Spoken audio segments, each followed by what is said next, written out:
Bangladesh's media has been playing a very bad role, populist role, bad role, without listening to appropriate messages. খালিদুদ্দিনকে যারা শুনছি তারাই তো তার কথা বলবে, পিনাকি ভট্টাচার্যকে যারা শুনছে তারাই তো তার পোলের রেজাল্ট দিবে। ইট ইজ নট ন্যাশনাল রিপ্রেজেন্টেটিভ। প্রথম আলো আপনার হ্যাঁ না বলে একটা পোল ছেড়ে দিল, যারা প্রথম আলো বলছে তারা তো হ্যাঁ নার ভিতরে ঢুকতেও পারছে না। এই হ্যাঁ কি প্রথম আলোর কারণ বাজার থেকেই আসছে সব? আমি তো তাও জানি না। মোহাম্মদ রুবায়েত সারওয়ার গত 2 দশকের বেশি ধরে বাংলাদেশ সহ পৃথিবীর 20টি দেশে দারিদ্র্য বিমোচনের টেকসই অবকাঠামোগত উন্নয়নে কনসালটেন্ট হিসেবে কাজ করে যাচ্ছেন। সম্প্রতি তার প্রতিষ্ঠান ইনোভিশন বাংলাদেশের নির্বাচন নিয়ে একটি সমীক্ষা প্রকাশ করে আলোচনার কেন্দ্রবিন্দুতে চলে আসে। আমরা রুবায়াতের মুখোমুখি হয়েছিলাম জানতে বাংলাদেশের অবকাঠামোগত উন্নয়নে এনজিওদের ভূমিকা এবং বাংলাদেশের রাজনীতিতে সমীক্ষার গুরুত্ব সহ বিভিন্ন বিষয় নিয়ে। আপনি ইলেকশন এখনই করতে চাচ্ছেন, জনগণ কি আসলে এখন ইলেকশন করতে চাচ্ছে? 3 বছরের ম্যান্ডেট চাচ্ছেন, জনগণ কি আপনার 3 বছরের ম্যান্ডেট দিতে চাচ্ছে? আচ্ছা, 32 নম্বর বাড়ি ভেঙে গুড়িয়ে দেওয়া হলো, এটা কি জনগণ একসেপ্ট করছে? তা আমাদের রিসার্চ ইন্টারেস্ট আছে, আমাদের কোনো পজিশন নাই। স্যাম্পল সাইজটাকে দেখি, 10,000-এর মধ্যে 17% বলেছিল বিএনপি সমর্থক। এই বিষয়টা কি আপনারা যখন ডিসেমিনেট করেছিলেন মিডিয়াতে, তখন এই বিষয়টা তাদের কাছে পরিষ্কার করে দিয়েছিলেন? দেখা গেল যে তারা আসলে পেয়েছে 30% ভোট, তাহলে তো তারা বলবে যে এখানে ভোটে নিশ্চয়ই কারচুপি হয়েছে। আমি নাঈম হোসেন এবং আমাদের আজকের আলোচনার বিষয় বাংলাদেশ এবং জনগণের নির্বাচন ভাবনা।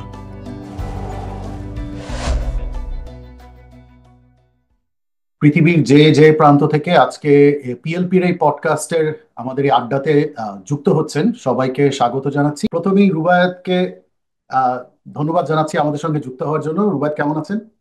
যে আমি ভালো আছি, নাইম, আপনি কেমন আছেন? জি, শুভ ভালো। সন্ধ্যা। হ্যাঁ, আপনার তো ওখানে সকাল, আমরা এখন পৃথিবীর দুজন দুই প্রান্তে বসে আছি। তো প্রথমেই আসলে একটু আসতে চাই যে কিছুদিন আগে আপনাদের যে আপনাদের যে কনসাল্টিং সংস্থাটি আছে, ইনোভেশন কনসাল্টিং, তাদের একটা জরিপ নিয়ে বেশ আসলে আলাপ আলোচনা হচ্ছে, কিন্তু আমি আসলে যেতে চাই একটু পেছনে। আহ এখানে একটু শুরু করতে চাই যে এই যে একটা বিষয় নিয়ে আপনারা যে এত এত একটা বড় পর্যায়ের কাজ করেছেন, এই কাজ করার আগ্রহটা আপনার মধ্যে কিভাবে আসলো, এবং এই বিষয়টাই বা বা হঠাৎ করে আপনাকে কেন মনে হলো যে আচ্ছা এই এই দিকটাতে তো কাজ করা যায়, যেহেতু আপনারা দুবার জরিপটা চালালেন, সেই দিকে যদি আমরা একটু শুরু করি। না, অনেক ধন্যবাদ, খুব গুরুত্বপূর্ণ প্রশ্ন এবং কেউ এখন পর্যন্ত এই প্রশ্নটা করেনি। তো I think it would be a very valuable reference document. তো আমি আপনার আলোচনা শুরুর আগে যেটা বলছিলাম যে আম, আমার উম, প্রায় 2 decades, 21 বছরের এক্সপিরিয়েন্স যেটা, সেটা হচ্ছে আপনার সিস্টেমস চেঞ্জ নিয়ে।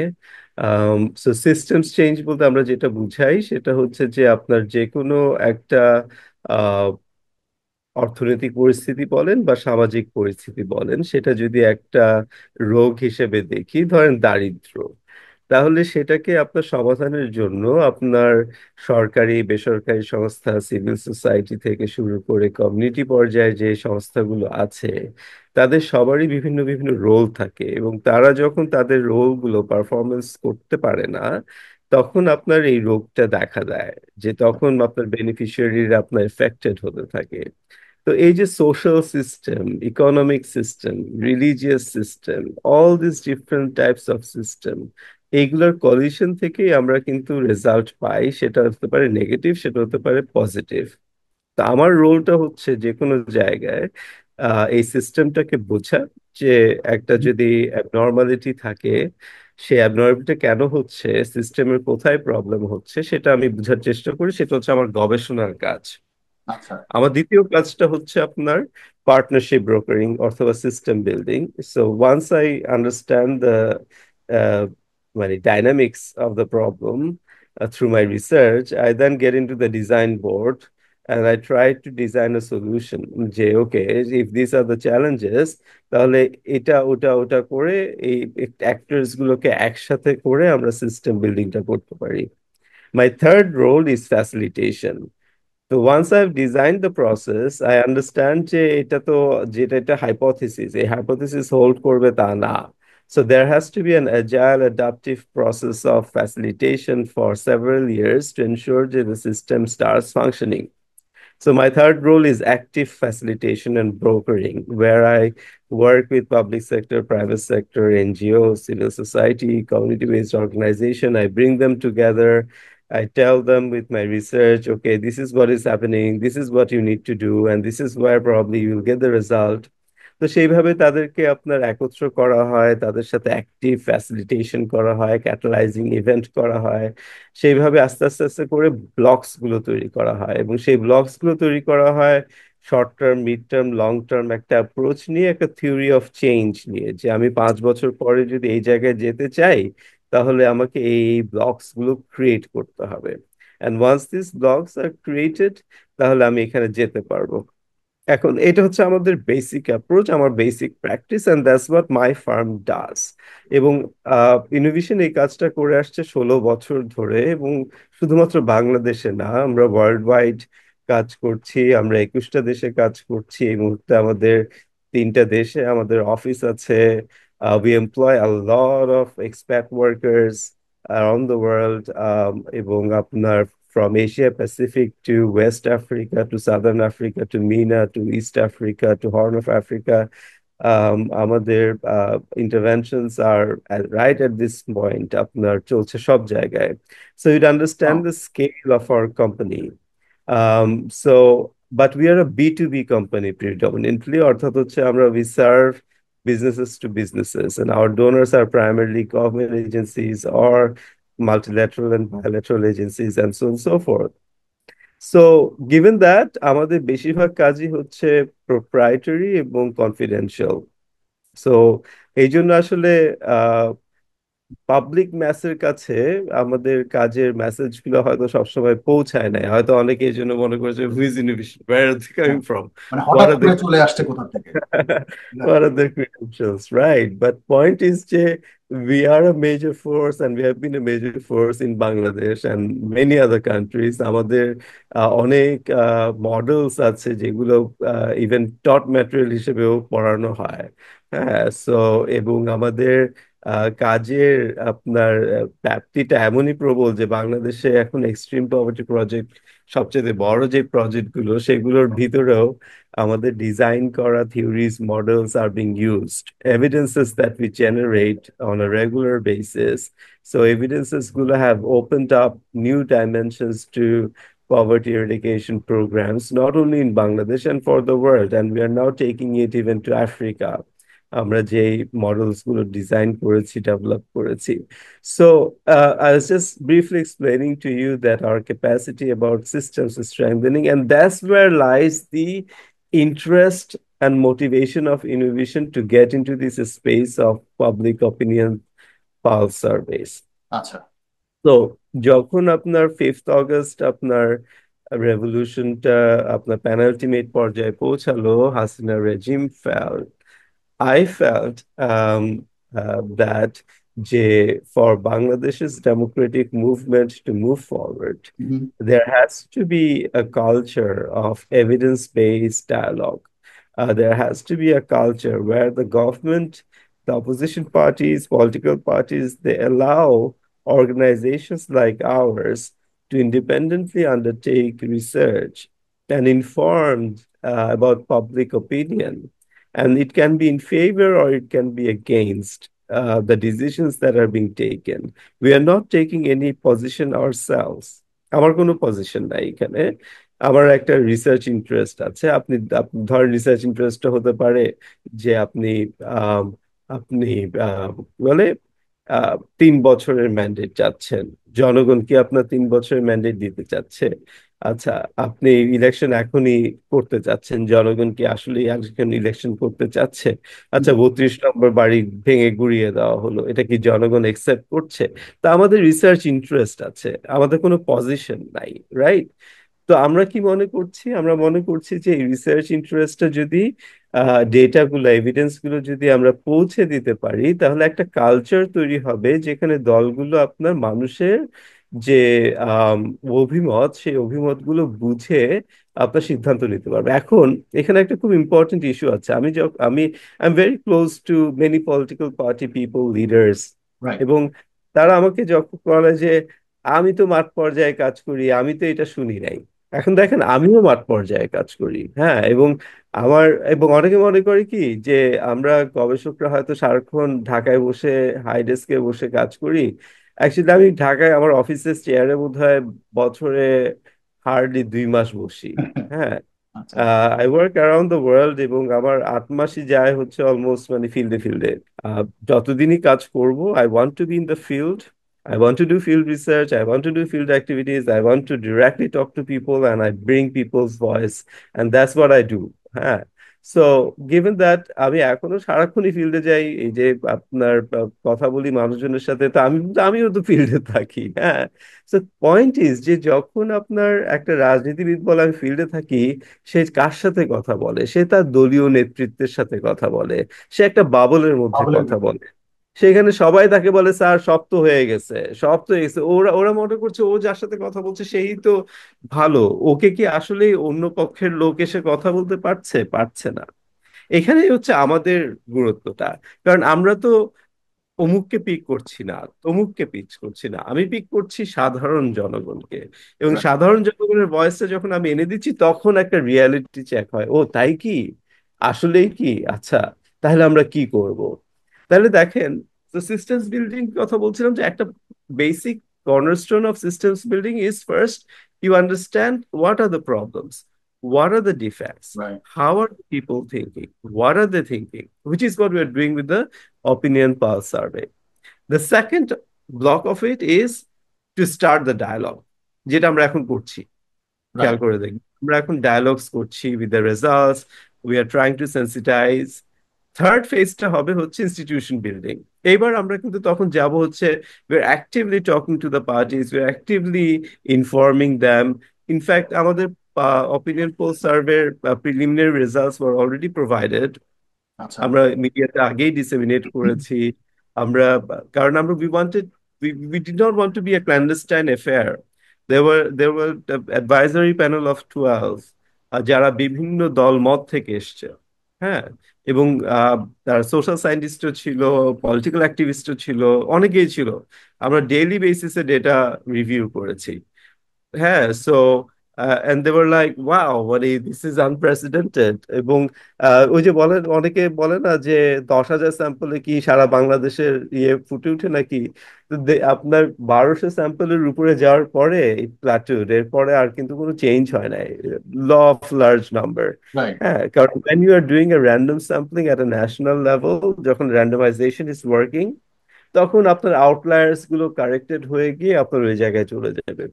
অলসো বিয়ার ইন মাইন্ড যে এখানে আউটলায়ারের চান্সটা একটু কম, ইন দ্য সেন্স যে আপনি যখন আপনার হাউস হোল্ড ইনকাম যেটা নিয়ে কাজ করবেন, আপনার একজন বলে ফেললো 10 কোটি, আরেকজন বললো 1,000, you have a huge disparity. আর এখানে ডিফারেন্সেস গুলো কি, আমি আওয়ামী লীগকে ভোট দিব, আমি বিএনপি কে ভোট দিব। 10 জন বেশি আওয়ামী লীগকে বলছে, 10 জন বেশি বিএনপি কে ভোট করছে। এই আউটলায়ার্স গুলো কারেক্টেড হয়ে যায় কিভাবে? আমরা 64টা ডিস্ট্রিক্টে যখন ডেটা কালেক্ট করেছি, 550টা প্রাইমারি স্যাম্পলিং ইউনিটে, এর মধ্যে ধরেন কিছু বিএনপি এরিয়া, কিছু জামাত এরিয়া, কিছু আওয়ামী লীগ এরিয়া র্যান্ডমাইজেশনে আসছে। রাইট। এখন র্যান্ডমাইজেশনে যেটা আসছে সেটার মধ্যে বিএনপি এরিয়া ইজ বিং মানে rejected by Jamaat area, Jamaat area is being rejected by Awami League area. সেই জন্য কনস্টিটিউয়েন্সি লেভেল বা ডিস্ট্রিক্ট লেভেলে আমরা বলেছি আমাদের রেজাল্ট গুলো ডিরেকশন দেয়, কিন্তু এটা স্ট্যাটিস্টিক্যালি রিপ্রেজেন্টেটিভ না। আমরা অলরেডি স্ট্যাটিস্টিক্যাল রিপ্রেজেন্টেটিভ অ্যানালিসিস করে ফেলেছি, আমি একটু ফরম্যাটিং এর জন্য ওয়েট করছি, ওটা আমি পাবলিশ করে দিব। So we have done statistical representative analysis across the major indicators, and this is so good. Believe me, this is so good. I mean, মানে I can easily write an academic publication now. অনেকে আমাদের কাছে data চাচ্ছে for হ্যাঁ। academic publication, and I'm probably thinking যে আমাকে নাও ভাই, আমার একটা নতুন পাবলিকেশন হোক, Q1 job. But anyways, Yeah. cutting it back short, so আমরা আসছি সিস্টেমস চেঞ্জ পার্সপেক্টিভ থেকে, আমরা আসছি বাংলাদেশের ডেমোক্রেটিক প্রসেসটাকে আপহোল্ড করতে। And as one of the leading firms in Bangladesh which have really the experience on systems building, I believe we are the one which are in unique position of getting into the strategic consulting that is required to support political parties and the government and the future government and the future governments to really take public opinion pulse into consideration and then design policies that are pro people. Right. Final, এখানে where we are different is that we are just not a survey farm. We right. just don't collect data. We're a strategy firm. I have deep understanding of poverty. I have extremely deep understanding of how private sector works. I have extremely deep experience in facilitating public-private sector collaboration. So আমাদের তো কাজই হচ্ছে systems building. So আমরা যেহেতু এই জিনিসগুলো জানি, আমরা we just don't end in data collection process. আমরা data collect করে একজনকে দিয়ে দেই না. We use this to design the future. And that's where these are coming from. That's fantastic. Rubai, আমি আসলে আপনি যখন কথা বলছিলেন আমি একটু মানে let's pivot from the main topic. যেহেতু ডেভেলপমেন্ট নিয়ে কথা হচ্ছে, দারিদ্র নিয়ে কথা হচ্ছে, সেই বিষয়গুলো নিয়ে যেমন এখন আমরা দেখতে পাচ্ছি যে একটা বড় ইস্যু যেটা সব জায়গাতে শোনা যাচ্ছে যে যে ইউএসএইড বন্ধ হয়ে যাচ্ছে আমেরিকাতে, বাংলাদেশের অনেকের ফান্ডিং বন্ধ হয়ে যাবে, এখন তারা কি করবে? অথবা এক ধরনের আমাদের দেশেও, এবং আমি যদি বলি যে সাউথ এশিয়ান অথবা ডেভেলপমেন্ট কান্ট্রিগুলিতে কেন যেন এই নন গভর্নমেন্ট ডেভেলপিং পার্টনার যারা থাকে, যে সেটা সেটা নন গভর্নমেন্ট অর্গানাইজেশন গুলো হতে পারে, অথবা তাদের ব্যাপারে সবসময় একটা সিস্টেম লসে তারা অনেক বেশি ফান্ড তুলে সিস্টেম লস করে ফেলে, অথবা তাদের যে সিস্টেমটা থাকে, তারা যেই সেক্টরটাতে কাজ করে সেই সেক্টরটাতে অনেক দিন ধরে কাজ করার জন্য তারা আসলে এক ধরনের মডেল তৈরি করে কিন্তু যেন কোনো ধরনের সলভ না আসে। তো আপনি যেহেতু এই বিষয়ে সিস্টেম বিল্ডিং এ এদেরকে সাহায্য করছেন এবং কাজ করছেন, এই ব্যাপারটা নিয়ে যদি একটু বলেন যে বাংলাদেশের আসলে এই যে বাংলাদেশে যে আমরা জানি যে এত নন প্রফিট অর্গানাইজেশন আছে এবং বড় বড় নন প্রফিট অর্গানাইজেশন আছে বিশাল, তো তাদের আসলে ভূমিকাটা আসলে কেমন, তাদের কন্ট্রিবিউশনটা আসলে কেমন, এবং ইন ফিউচারে আমরা এখন থেকে যদি নতুন বাংলাদেশের কথা বলি তাহলে সেখানে তাদের কন্ট্রিবিউশনটা কি ধরনের হতে পারে, এই এই নন গভর্নমেন্ট যারা যারা প্লেয়ার আছে, স্পেশালি এডুকেশন, দারিদ্র বিমোচন, এই ধরনের সেক্টরগুলোতে যারা কাজ করছে। Once again, a loaded question, but very important question. আমি একটু সহজভাবে বোঝাতে পারি কিনা দেখি। প্রথম কথা সেটা হচ্ছে যে বাংলাদেশের এনজিও সেক্টরটা একটু পিকুলিয়ার। Peculiar is in যে আমি ধরেন, as I said, I've worked in more than 21 countries, and have indirectly worked in around 40. So আপনার বিভিন্ন দেশে, ইভেন আফ্রিকাতেও এনজিও গুলোর পরিধি ব্যাপ্তি কিছুটা হিউম্যানিটেরিয়ান সেন্ট্রিক। ওকে। হ্যাঁ, এবং আপনার এনজিও ইজ এন এনজিও মানে হিউম্যানিটেরিয়ান। আর বাংলাদেশে এনজিওরা শুধু হিউম্যানিটেরিয়ান কাজ করে না। হ্যাঁ, সো বেশিরভাগ এনজিও বাংলাদেশে ক্রস সাবসিডি মডেলে কাজ করে। তো ক্রস সাবসিডি মডেলটা হচ্ছে এরকম যে আপনার lot of the big NGOs, microfinance হচ্ছে তাদের কোর। মাইক্রোফিন্যান্স থেকে যেই আপনার ইন্টারেস্টটা আর্ন হয় সেটা তারা ইনভেস্ট করে অন আপনার বিভিন্ন ধরনের পভার্টি এডুকেশন, ইনকাম জেনারেশন, এই ধরনের আপনার প্রজেক্টসে। ওই প্রজেক্টসে যারা আপনার uplifted হয়, that household income বাড়তে থাকে, they become micro credit borrowers. তো যখন তারা মাইক্রো ক্রেডিট borrowers হয় তখন আবার ইন্টারেস্ট বাড়ে, ওই ইন্টারেস্টের টাকাটা এখানে ঢুকে। রাইট। এখানে অনেকেই যারা শুনছে দুম করে পিক করে বসবে মাইক্রো ক্রেডিটের ইন্টারেস্ট অনেক high. You are absolutely wrong without having any understanding about it. So microcredit interest rate আসলে 12%। সেটা যখন তারা কম্পাউন্ডিং এ যায় তখন এফেক্টিভলি 24% পর্যন্ত যায়। সো এবং আপনার এইখানে ওরা যে ধরনের সার্ভিসিং দেয় আপনার হাউস হোল্ড গুলাকে, যেটা ব্যাংকসরা কখনো দিবে না, ফিনান্সিয়াল ইনস্টিটিউশনস, প্রত্যেকটা মাইক্রো ক্রেডিট ঘরে ঘরে গিয়ে এন্টারপ্রাইজ ডেভেলপমেন্টের ট্রেনিং সাপোর্ট, মার্কেট অ্যাক্সেস, অনেক ধরনের সাপোর্ট দেয়। Right. The cost of the funding and etc. is large. There are different types of loans. ধরেন যেটা বেশি চলে গরুর লোন 6 মাসের জন্য দেয়, এবং আচ্ছা। এটা কিন্তু আপনার সাপ্তাহিক ভিত্তিতে দেয় না, এটা আপনার ওই 6 মাসের সিজনাল লোন। অর্থাৎ হচ্ছে একবারে নেয়, ধরেন হ্যাঁ। 50,000 টাকা নিয়ে আপনার একবারে, খুব সম্ভবত ইফ আই এম নট রং, 6 মাসের পরে আপনার 56,000 টাকা না কত টাকা আসে একবারে। সো আপনার সো ওইটা গরু বেচে দিয়ে দেয়। ওকে। হ্যাঁ, তো যেহেতু এবং তার ডেট টু আপনার অ্যাসেট রেশিওটা আপনার খারাপ না, সো ফার্মার্স এটা করতে পারে। এখন যেটা হচ্ছে যে একটু যদি বেশিও হয় ইন্টারেস্ট রেটটা, পয়েন্ট ইজ যে আপনার দ্য টাইম, আপনার ফার্মারের ওই মুহূর্তে ওই টাইমে যদি টাকাটা না পায়, they have a huge economic loss, যেটা অন্য কোনো সিস্টেম তাদেরকে রিচ করতে পারে না। তো এটা আমি একটু ব্যাখ্যা দিয়ে রাখলাম, এটা নিয়ে we can even have a PLP podcast in the future, because absolutely. lots of wrong idea about how this works. But coming back to the point, Bangladeshi NGOs work on a cross subsidy model. কারো একটা ধরেন ওরা farm দিয়ে বসে আছে, ওই farm থেকে যে টাকাটা আর্ন করে ওটা আবার এখানে ঢুকায়। আবার কেউ একটা ধরেন ইউনিভার্সিটি দিয়েছে, ওই ইউনিভার্সিটি টাকাটা আবার এখানে ঢুকায়।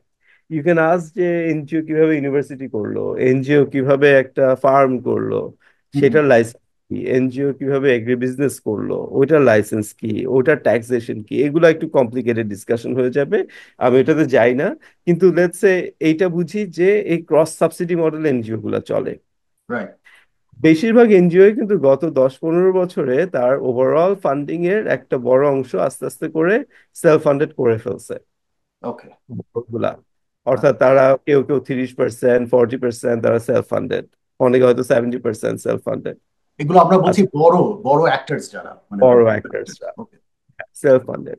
এরপর প্রচুর ছোট ছোট ছোট আছে যারা আপনার they are heavily dependent on the trickle down effect, যে টাকা যেটা বড় এনজিও থেকে ছোট এনজিও যাচ্ছে, আইএনজিও থেকে বড় এনজিও, বড় এনজিও ছোট, there is a trickle down effect. And সেটা কেন হয়? এফিসিয়েন্সি গেইনের জন্য। বড় এনজিও তার রিসোর্স থাকে কম, মাঝারি এনজিও রিসোর্স আরেকটু বেশি, ছোট এনজিও রিসোর্স আরেকটু বেশি, মাঠ পর্যায়ে এইভাবে একটা এফেক্ট থাকে। তো ফিল্ড অফিসার্সরা সবসময় দেখা যায় যে ছোট এনজিও গুলো ফিল্ডের, ওরা হয়তো আপনার ডিস্ট্রিবিউট করে। আচ্ছা, তো এই সিস্টেমটা বুঝার পর এখন বুঝি যে how the donor funding works. তো ইউএসআইডি আপনার has been one of the major donors in Bangladesh, এবং for in the democratic government, Biden government আসার পরে they made a big push. এই বিগ পুশটা ওরা করেছে কাইন্ড অফ অন দ্য, মানে বাংলাদেশে আমরা যেটা বুঝি এটা হয়েছে কারণ যেটা হয়তো আপনারা খেয়াল করেননি, UK aid was a major donor for Bangladesh, and UK aid gradually shifted out since Brexit 2016 এর পর থেকে আস্তে আস্তে করে তারা সরে যাওয়া শুরু করেছিল। 2000, if I am not wrong, 19 or 20-তে they created foreign colonial development organisation, FCDO, যেখানে ইউকে এইডকে তারা ঢুকিয়ে নেয়। ওকে। আচ্ছা, তারপরে UKAID এর বাংলাদেশের presence became extremely big, but UKAID was one of the major influencing agency. আহ এরপরে আপনার USAID was মানে becoming a majorly, তারা হেলথে প্রচুর টাকা দিত, সূর্যের হাসি clinic and etcetera, this were USAID. ইউএসএআইডির অনেক ইম্প্যাক্ট আছে হেলথে। সো এডুকেশন, এই জায়গাগুলোতে USAID has been a major player. তারপরে enterprise development, and lately they have been primarily investing into climate, agriculture, fisheries, এই ধরনের জায়গায় তারা যাচ্ছিল, ইকোনমিক সেক্টরস গুলোতে তারা যাচ্ছিল primarily. Also democratic governments processes এগুলো ছিল সাইড বাই সাইড, আর এডুকেশন এই জায়গাগুলো ছিল। A lot of the projects were just signed. হ্যাঁ, Summer Farmo is one of the, let's say, affected company because we implement a lot of USAID project. আচ্ছা আচ্ছা। But see, the point is, এবার আমার ফার্মকে দিয়ে বুঝালে তাহলে বাকিটা বুঝবেন। So we are a private for profit company. Yeah. তাহলে private for profit company কিভাবে ইউএসআইডি গ্রান্ট ম্যানেজ করে? অনেকে এখন হা হয়ে যাবে। সো হচ্ছে যে ইউএসএআইডির যে কোর ফান্ড, এটা ইমপ্লিমেন্ট করে কিন্তু ইউএস কন্ট্রাক্টরস। ওকে। আচ্ছা লেটলি ওরা কিছু কিছু ফান্ড ডিরেক্টলি দিয়েছে, ব্র্যাক পেয়েছে, আচ্ছা। এফআইভিডিবি বাংলাদেশ পেয়েছে। এটা একটা লোকালাইজেশন এজেন্ডা জাস্ট স্টার্টেড, সেই এজেন্ডার থ্রুতে মাত্রই ব্র্যাককে দেওয়া হয়েছিল, এফআইভিডিবি কে দেওয়া হয়েছিল, আর একটা দুটাকে দেওয়া হয়ে যেতে পারে, আমার মাথায় এই মুহূর্তে আসছে না। তো এই প্রথম ওরা বাংলাদেশি কন্ট্রাক্টার্সদেরকে সরাসরি টাকা দিয়েছে। BRAC use to get direct funding, ওদের একটা স্পেশাল পারপাস ইয়ে আছে, ওরা অসেট থেকে এখন পায়, সো এটা ডিরেক্টলি দিয়ে দেয়। ওকে। কিন্তু otherwise, tendering process it usually gets through USAID contractors. আচ্ছা। The US companies, they bid with local partners like ours, they get the fund and then they manage ওদের ইউনিটটা খুব ছোট থাকে, ওদের এখানে 2 জন বা 3 জন বা 4 জনের স্টাফ থাকে। এই যে একটা মানে খুব মানে ফলস নিউজ স্প্রেড করলো যে 2 জনকে দিয়ে একটা দুজনের প্রজেক্ট কন্ট্রাক্টে। বানায় ফেলতেছে, হ্যাঁ। That is so stupid. USAID contractor 2 জন 3 জনের বেশি রাখেই না, কারণ ওর তো কস্ট আছে, ও সারা ওয়ার্ল্ড জুড়ে ওইভাবেই কাজ করে। হ্যাঁ। দে আর So pretty much working as middleman. না, মিডলম্যান বলা যাবে না এদেরকে, আবার স্পেশালাইজড ইউএস কন্ট্রাক্টরস ম্যানেজার্স ওকে, ইউএসএআইডি। অলরাইট। এখানে এখন জিনিসটা হচ্ছে যে এখানে অনেক স্ট্রিনজেন্ট পলিসি আছে, এটাও মানুষজন বুঝে না। যে আপনার ইউএস ফান্ড পেতে যে পরিমাণ ডিউ ডিলিজেন্সের থ্রুতে আপনাকে যেতে হবে, যে রাইট, পরিমাণ কাগজ আপনাকে প্রডিউস করতে হবে, রাইট। আপনার রেটস আর ফিক্সড। এখন ওকে। আপনাকে ধরেন বলি এইভাবে যে আমাদের আমি কত টাকা আর্ন করতে পারবো এটা ফিক্সড। মানুষজন যে বলে না যে সব টাকা ওরা নিয়ে যায়, এটা হয় না। ইটস অ্যাবসলিউটলি ফিক্সড, এবং আপনার এই ফিক্সডটাও এটা পুরোপুরি পাবলিক। ইউএসএআইডি, আমরা স্ট্যানফোর্ডের সাথে কাজ করি, স্ট্যানফোর্ড ইউনিভার্সিটি গেটস 55%। ওকে। এটা ফিক্সড। আচ্ছা। হ্যাঁ। এখন স্ট্যানফোর্ড এই জন্য অনেক সময় বলবে যে রুবায়েত, আমাদেরকে নিলে তোমরা এটা করতে পারবে না, বিকজ আমার তো 55% দিতে হবে। সো তখন স্ট্যানফোর্ড ডাজন্ট গেট ইন, ওরা অন্যভাবে আপনার ইনভলভ করে। সো দেখেন, দিস আর ভেরি এফিশিয়েন্ট এবং এফেক্টিভ প্রসেসেস, এগুলো করাই হয়েছে টু এনশিওর যে the money that is being provided, it reaches to the poor people effectively, right? So এখন এখানে যেটা হচ্ছে যে there are rates fixed। কেউ কেউ 10% পায়, কেউ কেউ 5% পায়, কেউ কেউ 15% পায়। ইট অল ডিপেন্ডস অন ওই অর্গানাইজেশনাল খরচ এবং তার ভ্যালু এডিশন ক্রিয়েশন, এবং সেগুলোর প্রুফ অফ এভিডেন্স দিতে হয়। রাইট। লোকাল অর্গানাইজেশনস গুলোর এগুলো নাই। আমাদেরকে গত অনেক বছর ধরে এগুলো তৈরি করতে হয়েছে। আমরা we are one of the fuse যারা এগুলো করতে পারি, আমরা পাই টাকাটা। সো এখন আপনার বাকিরা যারা, তারা পাবে না। আচ্ছা, তো এখন ইউএসআইডি কন্ট্রাক্টরসরা, দের আর ফিউ কন্ট্রাক্টরস গ্লোবালি যারা বিলিয়নস অফ ডলার্স ম্যানেজ করে। সো এই বিলিয়নস অফ ডলার্স তারা গ্লোবালি ম্যানেজ করে। সো তারা যখন বাংলাদেশে একটা প্রজেক্ট, ইউএসআইডি যখন বলে আমরা বিড করব, লেংদি প্রসেস হয়, একটা নোফো আসে, তারপরে নোফোর পরে একটা প্রি রিলিজ ইউআই আসে, তারপরে ওইটা থেকে সিলেকশন হওয়ার পরে আরএফপি আসে, সেটা থেকে সিলেকশন হওয়ার পরে কো ক্রিয়েশন হয়, কো ক্রিয়েশনের পরে it's a 2 years process usually একটা ও বিড বাবা! শেষ হতে। বাহ রে বাহ! Can you believe? তারপরে আপনার কাজটা আসে। আচ্ছা, আসার পরে তো এজ আই সেড যে কন্ট্রাক্টর তো স্মল ইউনিট, জি। সে তখন লোকাল এন্টিটি গুলোকে দিয়ে সে তখন কাজগুলো নামায়। সে এটার জন্য ওকে হায়ার করে, ওটার জন্য ওকে হায়ার করে, এটার জন্য একে হায়ার করে। আচ্ছা, এটা কেন এখন তাহলে বোঝাটা জরুরি ছিল? সেটা হচ্ছে যে কন্ট্রাক্টরসরা আপনার ততটুকুই টাকা খরচ করে যতটুকু টাকা সেই ইউএসআইডি কে বিল করে। আমরাও ততটুকু টাকা খরচ করি যতটুকু টাকা আমরা পাই, রাইট? রাইট, তার মানে হচ্ছে ইনস্টিটিউশনাল লেভেলে আমাদের কারো আসলে তেমন কোনো লস নাই। রাইট। লস নাই অ্যাজ ইন যে আমার যেটা পাওয়ার কথা, আমার একটা আগামী 5 বছরের একটা ফান্ড ছিল, হ্যাঁ, হ্যাঁ। এই ফান্ডটা আমার কাছে এখন নাই, রাইট, রাইট? এখন আমি তো খরচ করছি না। এখন যদি তো আমি খরচ করে ফেলেছি, আমি পাচ্ছি না, that's a different issue. Right. USA সাথে কিছু লিগ্যাল লিটিগেশন চলছে, ওরা কিছু টাকা দিবে না বলছে ওদের কন্ট্রাক্টার্সদেরকে। এটা ইউএস ইউএস ইউএস ইউএস মানে ডিবেট, এটাতে আচ্ছা। আমাদের কোনো সম্পর্ক নাই। আমাদের যারা বড় বিডার তাদের অনেকে অলরেডি আপনার অ্যাজ আই নো, তারা অ্যাপিল করেছে, অ্যাপিলে কিছু কিছু সাকসেসফুল হয়েছে বাংলাদেশি কোম্পানি। আচ্ছা, এবার আসেন তাহলে লুজার আলটিমেটলি কারা? দুটা গ্রুপ। ওকে। একটা হচ্ছে আমাদের যারা বেনিফিশিয়ারিজ, ইভেনচুয়ালি যারা এসেনশিয়াল লাইফ সার্ভিসেস পাচ্ছিল, এডুকেশন পাচ্ছিল, হেলথ পাচ্ছিল, রাইট, টিউবারকুলোসিস সাপোর্ট পাচ্ছিল, তারা আপনার প্রাইমারি হেলথ কেয়ার পাচ্ছিল। সো এবং আপনার তারা এগ্রিকালচারাল সার্ভিসেস পাচ্ছিল, এক্সটেনশন পাচ্ছিল, ইন্স্যুরেন্স সার্ভিসেস পাচ্ছিল, ফিনান্সিয়াল ইনক্লুশন সার্ভিসেস পাচ্ছিল, ট্রেনিং পাচ্ছিল, স্কিলস ডেভেলপমেন্ট সাপোর্ট পাচ্ছিল। জাস্ট ইমাজিন দিস, যে আমরা একটা ছবি দেখে না, রাস্তার মাঝখানে একটা ব্রিজ, রাস্তা নাই, পেসারি চলে যাওয়ার কারণে exactly that's where we are. অনেকগুলো ব্রিজেস পড়ে আছে, এগুলো কোনো মা বাপ নাই, এগুলো কোনো রাস্তা নাই, এখানে কিছু মানুষ স্ট্র্যান্ডেড হয়ে পড়ে আছে, রাইট?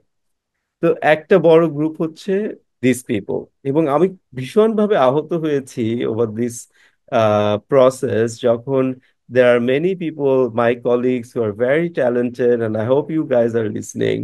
যে when you say যে আমরা খুব খুশি হয়েছি ইউএসআইডি চলে গেছে, এখন বাংলাদেশে একটা শিক্ষা হবে, বাংলাদেশে এনজিও গুলো ঠিক হয়ে যাবে, you are forgetting the fact that essentially we have left behind millions of poor Bangladeshis stranded. এটাকে আগে মাথায় নিতে হবে। এবং আমাদের যে এসডিজি টার্গেটস, এগুলো সবগুলো এখন আমাদের স্ট্রাগলড হবে, মেজর স্ট্রাগল হবে এটাগুলো মিট করার জন্য। এটা মাথায় নিতে হবে। এবং অলসো বিয়ার ইন মাইন্ড যে এসেনশিয়াল সার্ভিসেস গুলো আমাদেরকে আপনার একটা কুশন দেয়, সেফটি নেট দেয়। আহ আগামী, এখন তো আমাদের বন্যার সিজন না, আপনার ড্রট বন্যার সিজন গুলো আসলে আপনি টেরটা পাবেন। যদি এই এই সময়ের মধ্যে যদি আপনার এই যারা স্ট্র্যান্ডেড হয়ে গেছে তাদেরকে যদি ক্যাপচার না করা হয়, তাদেরকে যদি সেফটি নেট এন্ড আদার সার্ভিসের মধ্যে ইনক্লুডেড না করা হয়, এই বন্যায় যে যে বা সাইক্লোন সিজন শুরু হওয়ার পরে যে তারা যে এফেক্টটা পাবে, এটা থেকে উঠে আসতে বাংলাদেশের অনেক সময় লাগবে। এবং আমরা যে আপনার মানে 5% এক্সট্রিম পভার্টি গভর্নমেন্ট ডিক্লেয়ার করেছে, আমরা বলেছি আচ্ছা 5% না হলেও 10%-এই থাকি, সেটা আবারও পিছাবে। This are the real risk nobody is talking about. আচ্ছা, 2 নম্বর আসি এবার, যেটা হচ্ছে employment. A lot of skilled labor have become unemployed. আচ্ছা, আমার ফার্মে আমরা কি করছি? আমাদের যেহেতু we are very diversified portfolio and we are consulting firm. Consulting ফার্মের ইস্যুটা কি, আমরা তো ডাক্তারদের মতো। তো ডাক্তারদের ইস্যু হচ্ছে যে যখন কোনো রোগ হয় ডাক্তারের চাহিদা বাড়ে। আমাদের আসলে এই ধরনের ঝড়ঝঞ্ঝায় আমাদের এফেক্ট হয় না, কারণ আমরা যেহেতু আপনার be specialize in solving the problems. তো রাইট। যখন এই প্রবলেমস অ্যারাইজ করে, ফর গড সেক প্রবলেমস না আসুক, আমরা সেটাই চাই, কিন্তু আমাদের ব্যস্ততা বেড়ে যায়। তো আমাদের ব্যস্ততা এই জন্য অনেক বেশি হয়ে গেছে এখন, হ্যাঁ। সো আপনার we are trying to solve all of this problems, but আমাদের যে প্রজেক্টগুলো এফেক্টেড হয়েছে, আমি আমাদের জানুয়ারি থেকে যা যা প্রজেক্টস নতুন নতুন অ্যাকোয়ার্ড হয়েছে ওয়ার্ল্ড ওয়াইড, আমরা আমাদের সমস্ত স্টাফদেরকে মোটামুটি অলরেডি 50% আই গেস অ্যাকোয়ার্ড হয়ে গিয়েছে। ও অন্যরাও আমরা ওদেরকে অ্যাকোয়ার করে ফেলছি। আমার অন্যান্য কলিগদের সাথে আমি কথা বলছি, অন্যান্য অর্গানাইজেশনও তারাও চেষ্টা করছে তাদের নতুন জায়গায় অ্যাকোয়ার করতে। বাট দেখেন এখানে কারা কারা আনএমপ্লয়েড হয়ে গেল। You now have suddenly a very bright communications expert. You now have suddenly a very bright educator. You now have suddenly a very bright community mobilizer. These are assets for the government and the private sector. Imagine একটা private sector company যে bottom of the পিরামিডে আপনার expand করতে চায়। We have now hundreds of these field community mobilizers যারা trained, right, এবং they can immediately go and আপনার মানে get the bottom of the pyramid sealed. And that's exactly what we are doing. We had a project on bottom of the pyramid with one আচ্ছা। of the largest startup in Bangladesh. অন্য একটা প্রজেক্টে unemployed হয়ে গেছে, আমরা higher করে ফেলছি। তো ওকে। এখন আমরা হায়ার করে ফেলে, আমি যখন ফিল্ডে গেলাম রংপুরে, ছেলেটা যখন ট্রেনিং দেওয়া শুরু করলাম, আমি my god, this is the kind of trainer that I wanted. ও কই ছিল এতদিন? সো হ্যাঁ, সো ইউ সি যে there is value in having these people. So those who are listening, my message to you is we are trying to create a job board with all of these people who have the skills and capacities, এবং Bangladesh has to gain. I tell you all যারা শুনছেন যে invest for 2 to 3 months on these people. Just make an investment, and these people will give you return in leaps and bounds. You just have to invest by hiring these people and, let's say, absorbing their salaries for just 3 to 4 months, and correction হয়ে যাবে। Right. That's a fantastic call, and I hope যে যারা আসলে এই podcast আজকে শুনছেন এবং আমাদের বিজনেস সেক্টরে অথবা অন্যান্য, ইনফ্যাক্ট আমি ডায়াসপোরাতেই অনেককে চিনি যারা সবসময় বলেন যে আমরা বাংলাদেশে নন প্রফিট সেগমেন্টটাতে কাজ করতে চাই, কিন্তু কাজ করার জন্য আমরা ফিল্ড লেভেলে মানুষ কাকে নিব পাই না। Hopefully this is going to provide them a great resource. Absolutely. এবং ওই ওই লিস্টটা দেখলে আমার মনে হয় diaspora network should have a look at that list, এবং imagine immediately they will have ideas popping up. ও, ওকে দিয়ে তো আমি এই ধরনের একটা কাজ করতে পারি, ওকে দিয়ে তো এই ধরনের কাজ করতে পারি। Yeah, and I think like that's pretty much where we that's another system building, right? যেটা কি target যে now we are pretty much bringing all these people within a system where we can actually access to all these like trained resources, and they're definitely an asset to us. Uh, আস্তে আস্তে তাহলে আমাদের দেশে তো সবকিছুই মোটামুটি একটু রাজনীতিকরণ হয়। অ্যাটলিস্ট আমরা বুঝতে পারলাম যে এই যে এনজিও অথবা ডেভেলপমেন্ট সেক্টরে যে যে যারা অ্যাক্টর আছে তাদেরকে নিয়েও যে ধরনের কথাবার্তাগুলো বাজারে সবসময় চালু থাকে, সেগুলো আসলে ডিপেন্ডিং অন যে কোন সরকার আসছে আমরা এক এক সময় এক একজনকে দেখেছি দোষারোপ করতে। এখন আমরা যেরকম নতুন বন্দোবস্তের বাংলাদেশের কথা বলছি, আমরা বিভিন্ন রাজনৈতিক দলের কথা বলছি, আমরা আজকে গত কয়েকদিন ধরে আবার দেখতে পাচ্ছি যে আওয়ামী লীগকে নিষিদ্ধ করার যে একটা বড় মাঠ পর্যায়ে একটা একটা মুভমেন্ট আবারও শুরু হচ্ছে। এবং এই কনভারসেশনটা বারে বারে আসছে যে আসলে মানে আওয়ামী লীগ যদি বাংলাদেশে রাজনীতি করতে আসে তাহলে সেটা আসলে কিভাবে আসবে। কিন্তু আমরা যদি আপনাদের এই সমীক্ষাগুলো দেখি তাহলে আমরা দেখতে পাই যে মাঠ পর্যায়ে তো তাদের এখনো সমর্থন আছে। বেশ কিছু মানুষজন বলছেও যে তারা তারা এখনো তাদেরকে ভোট দিবে, তাদের প্রতি তাদের এখনো আস্থা আছে। তো এই বিষয়টাতে যাওয়ার আগে রুবাইয়াত, আমরা একটু পিভিট করি হচ্ছে গিয়ে গবেষণা পদ্ধতি এবং আপনারা কাদেরকে নিয়ে কাজ করেছেন এটা নিয়ে অনেক প্রশ্ন এবং অনেক ধরনের কথাবার্তা আমাদের কাছে এসছে। আমি যখন বিভিন্ন পর্যায়ের মানুষজনদেরকে জিজ্ঞেস করছিলাম যে আমরা যদি এই ধরনের একটা পডকাস্ট করি কি ধরনের প্রশ্ন আসবে, প্রথম কথাই আমি যেটা আপনাকে বলছিলাম সেটা হচ্ছে গিয়ে যে এরা যে কথা বলছে আমার এলাকায় গেলে তাইলে আপনি বুঝতে পারবেন যে যে আমার এলাকাতে কারা সবচেয়ে বেশি কাজ করেছে, কারা সবচেয়ে বেশি পপুলার। অথবা একটা প্রশ্ন আসে যে আচ্ছা শহর ভার্সেস গ্রাম, যে শহরের শহরের মানুষজনের এদের পক্ষে অমুক অমুক দলের পক্ষে সবসময় সমর্থন একটু বেশি থাকে, গ্রামে অমুক দলের পক্ষে। এই যে সবসময় একটা দেখা যায় যে নিজের কোর বেস যেটা, সেটা আমরা আমেরিকাতেও দেখি যে কোর বেস নিয়ে তো সবাই সব সব ধরনের কথাবার্তা বলে, কিন্তু যখন ডিজাইন করছিলেন যে আপনারা আসলে কোথায় যাবেন, কোন অঞ্চলগুলোতে যাবেন, কিভাবে করে ভাগ করবেন, what were the thought process and what were you guys kind of like looking into to take this biases out? আমি তো কারোর পক্ষ নিয়ে কাজ করছি না। রাইট। সো এখন আমি এখানে আপনার কারো শক্ত পজিশন আছে শহরে থাকতেই পারে, কারো শক্ত পজিশন আছে রুরালে থাকতেই পারে, কারো কোনো একটা কনস্টিটিউয়েন্সিতে শক্ত পজিশন আছে থাকতেই পারে। আমরা তো সেটা দেখছি না। আমরা তো দেখতে চাচ্ছি যে বাংলাদেশের সাধারণ মানুষের অভিমত কি। আমরা কোথাও তো বলি নাই অমুক এলাকায় তমুক অভিমত। রাইট। আমরা অ্যাড্রেস গিয়েছি ডিভিশনাল লেভেল পর্যন্ত। অনেক প্রেশার ছিল, অনেকে বলেছে আপনারা ডিস্ট্রিক্ট লেভেলে আপনাদের ডেটা রিভিল করেন। আমরা বলেছি ডিস্ট্রিক্ট লেভেলের ডেটা রিভিল করব না, কারণ এটা স্ট্যাটিস্টিক্যাল সিগনিফিকেন্স আসে না। আমরা ডিরেকশন পেতে পারি কিন্তু এটা নিয়ে প্রচুর তর্ক হবে। রাইট। দেখে আমাকে কনস্টিটিউয়েন্সি লেভেল জিজ্ঞেস করেছে। তা আমি পার্সোনালি যেই আমাকে রিচ করেছে আমি বলেছি হ্যাঁ আমার এইখানে এখানে, এবং অ্যাকচুয়ালি এগুলো সব পাবলিক ডেটা এখন অলমোস্ট, যে আপনি চেক করে দেখতে পারেন যে আপনার কনস্টিটিউয়েন্সি এখানে আসছে কিনা। কারো কারো কারো ক্ষেত্রে আসছে এবং দেওয়ার লাইক ওয়াও, এটা কিভাবে হলো। আমি কেমনে বলবো কিভাবে হলো, আমার ডেটাতে আসছে এখন।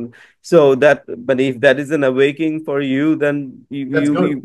You that's good, it's an awakening for you.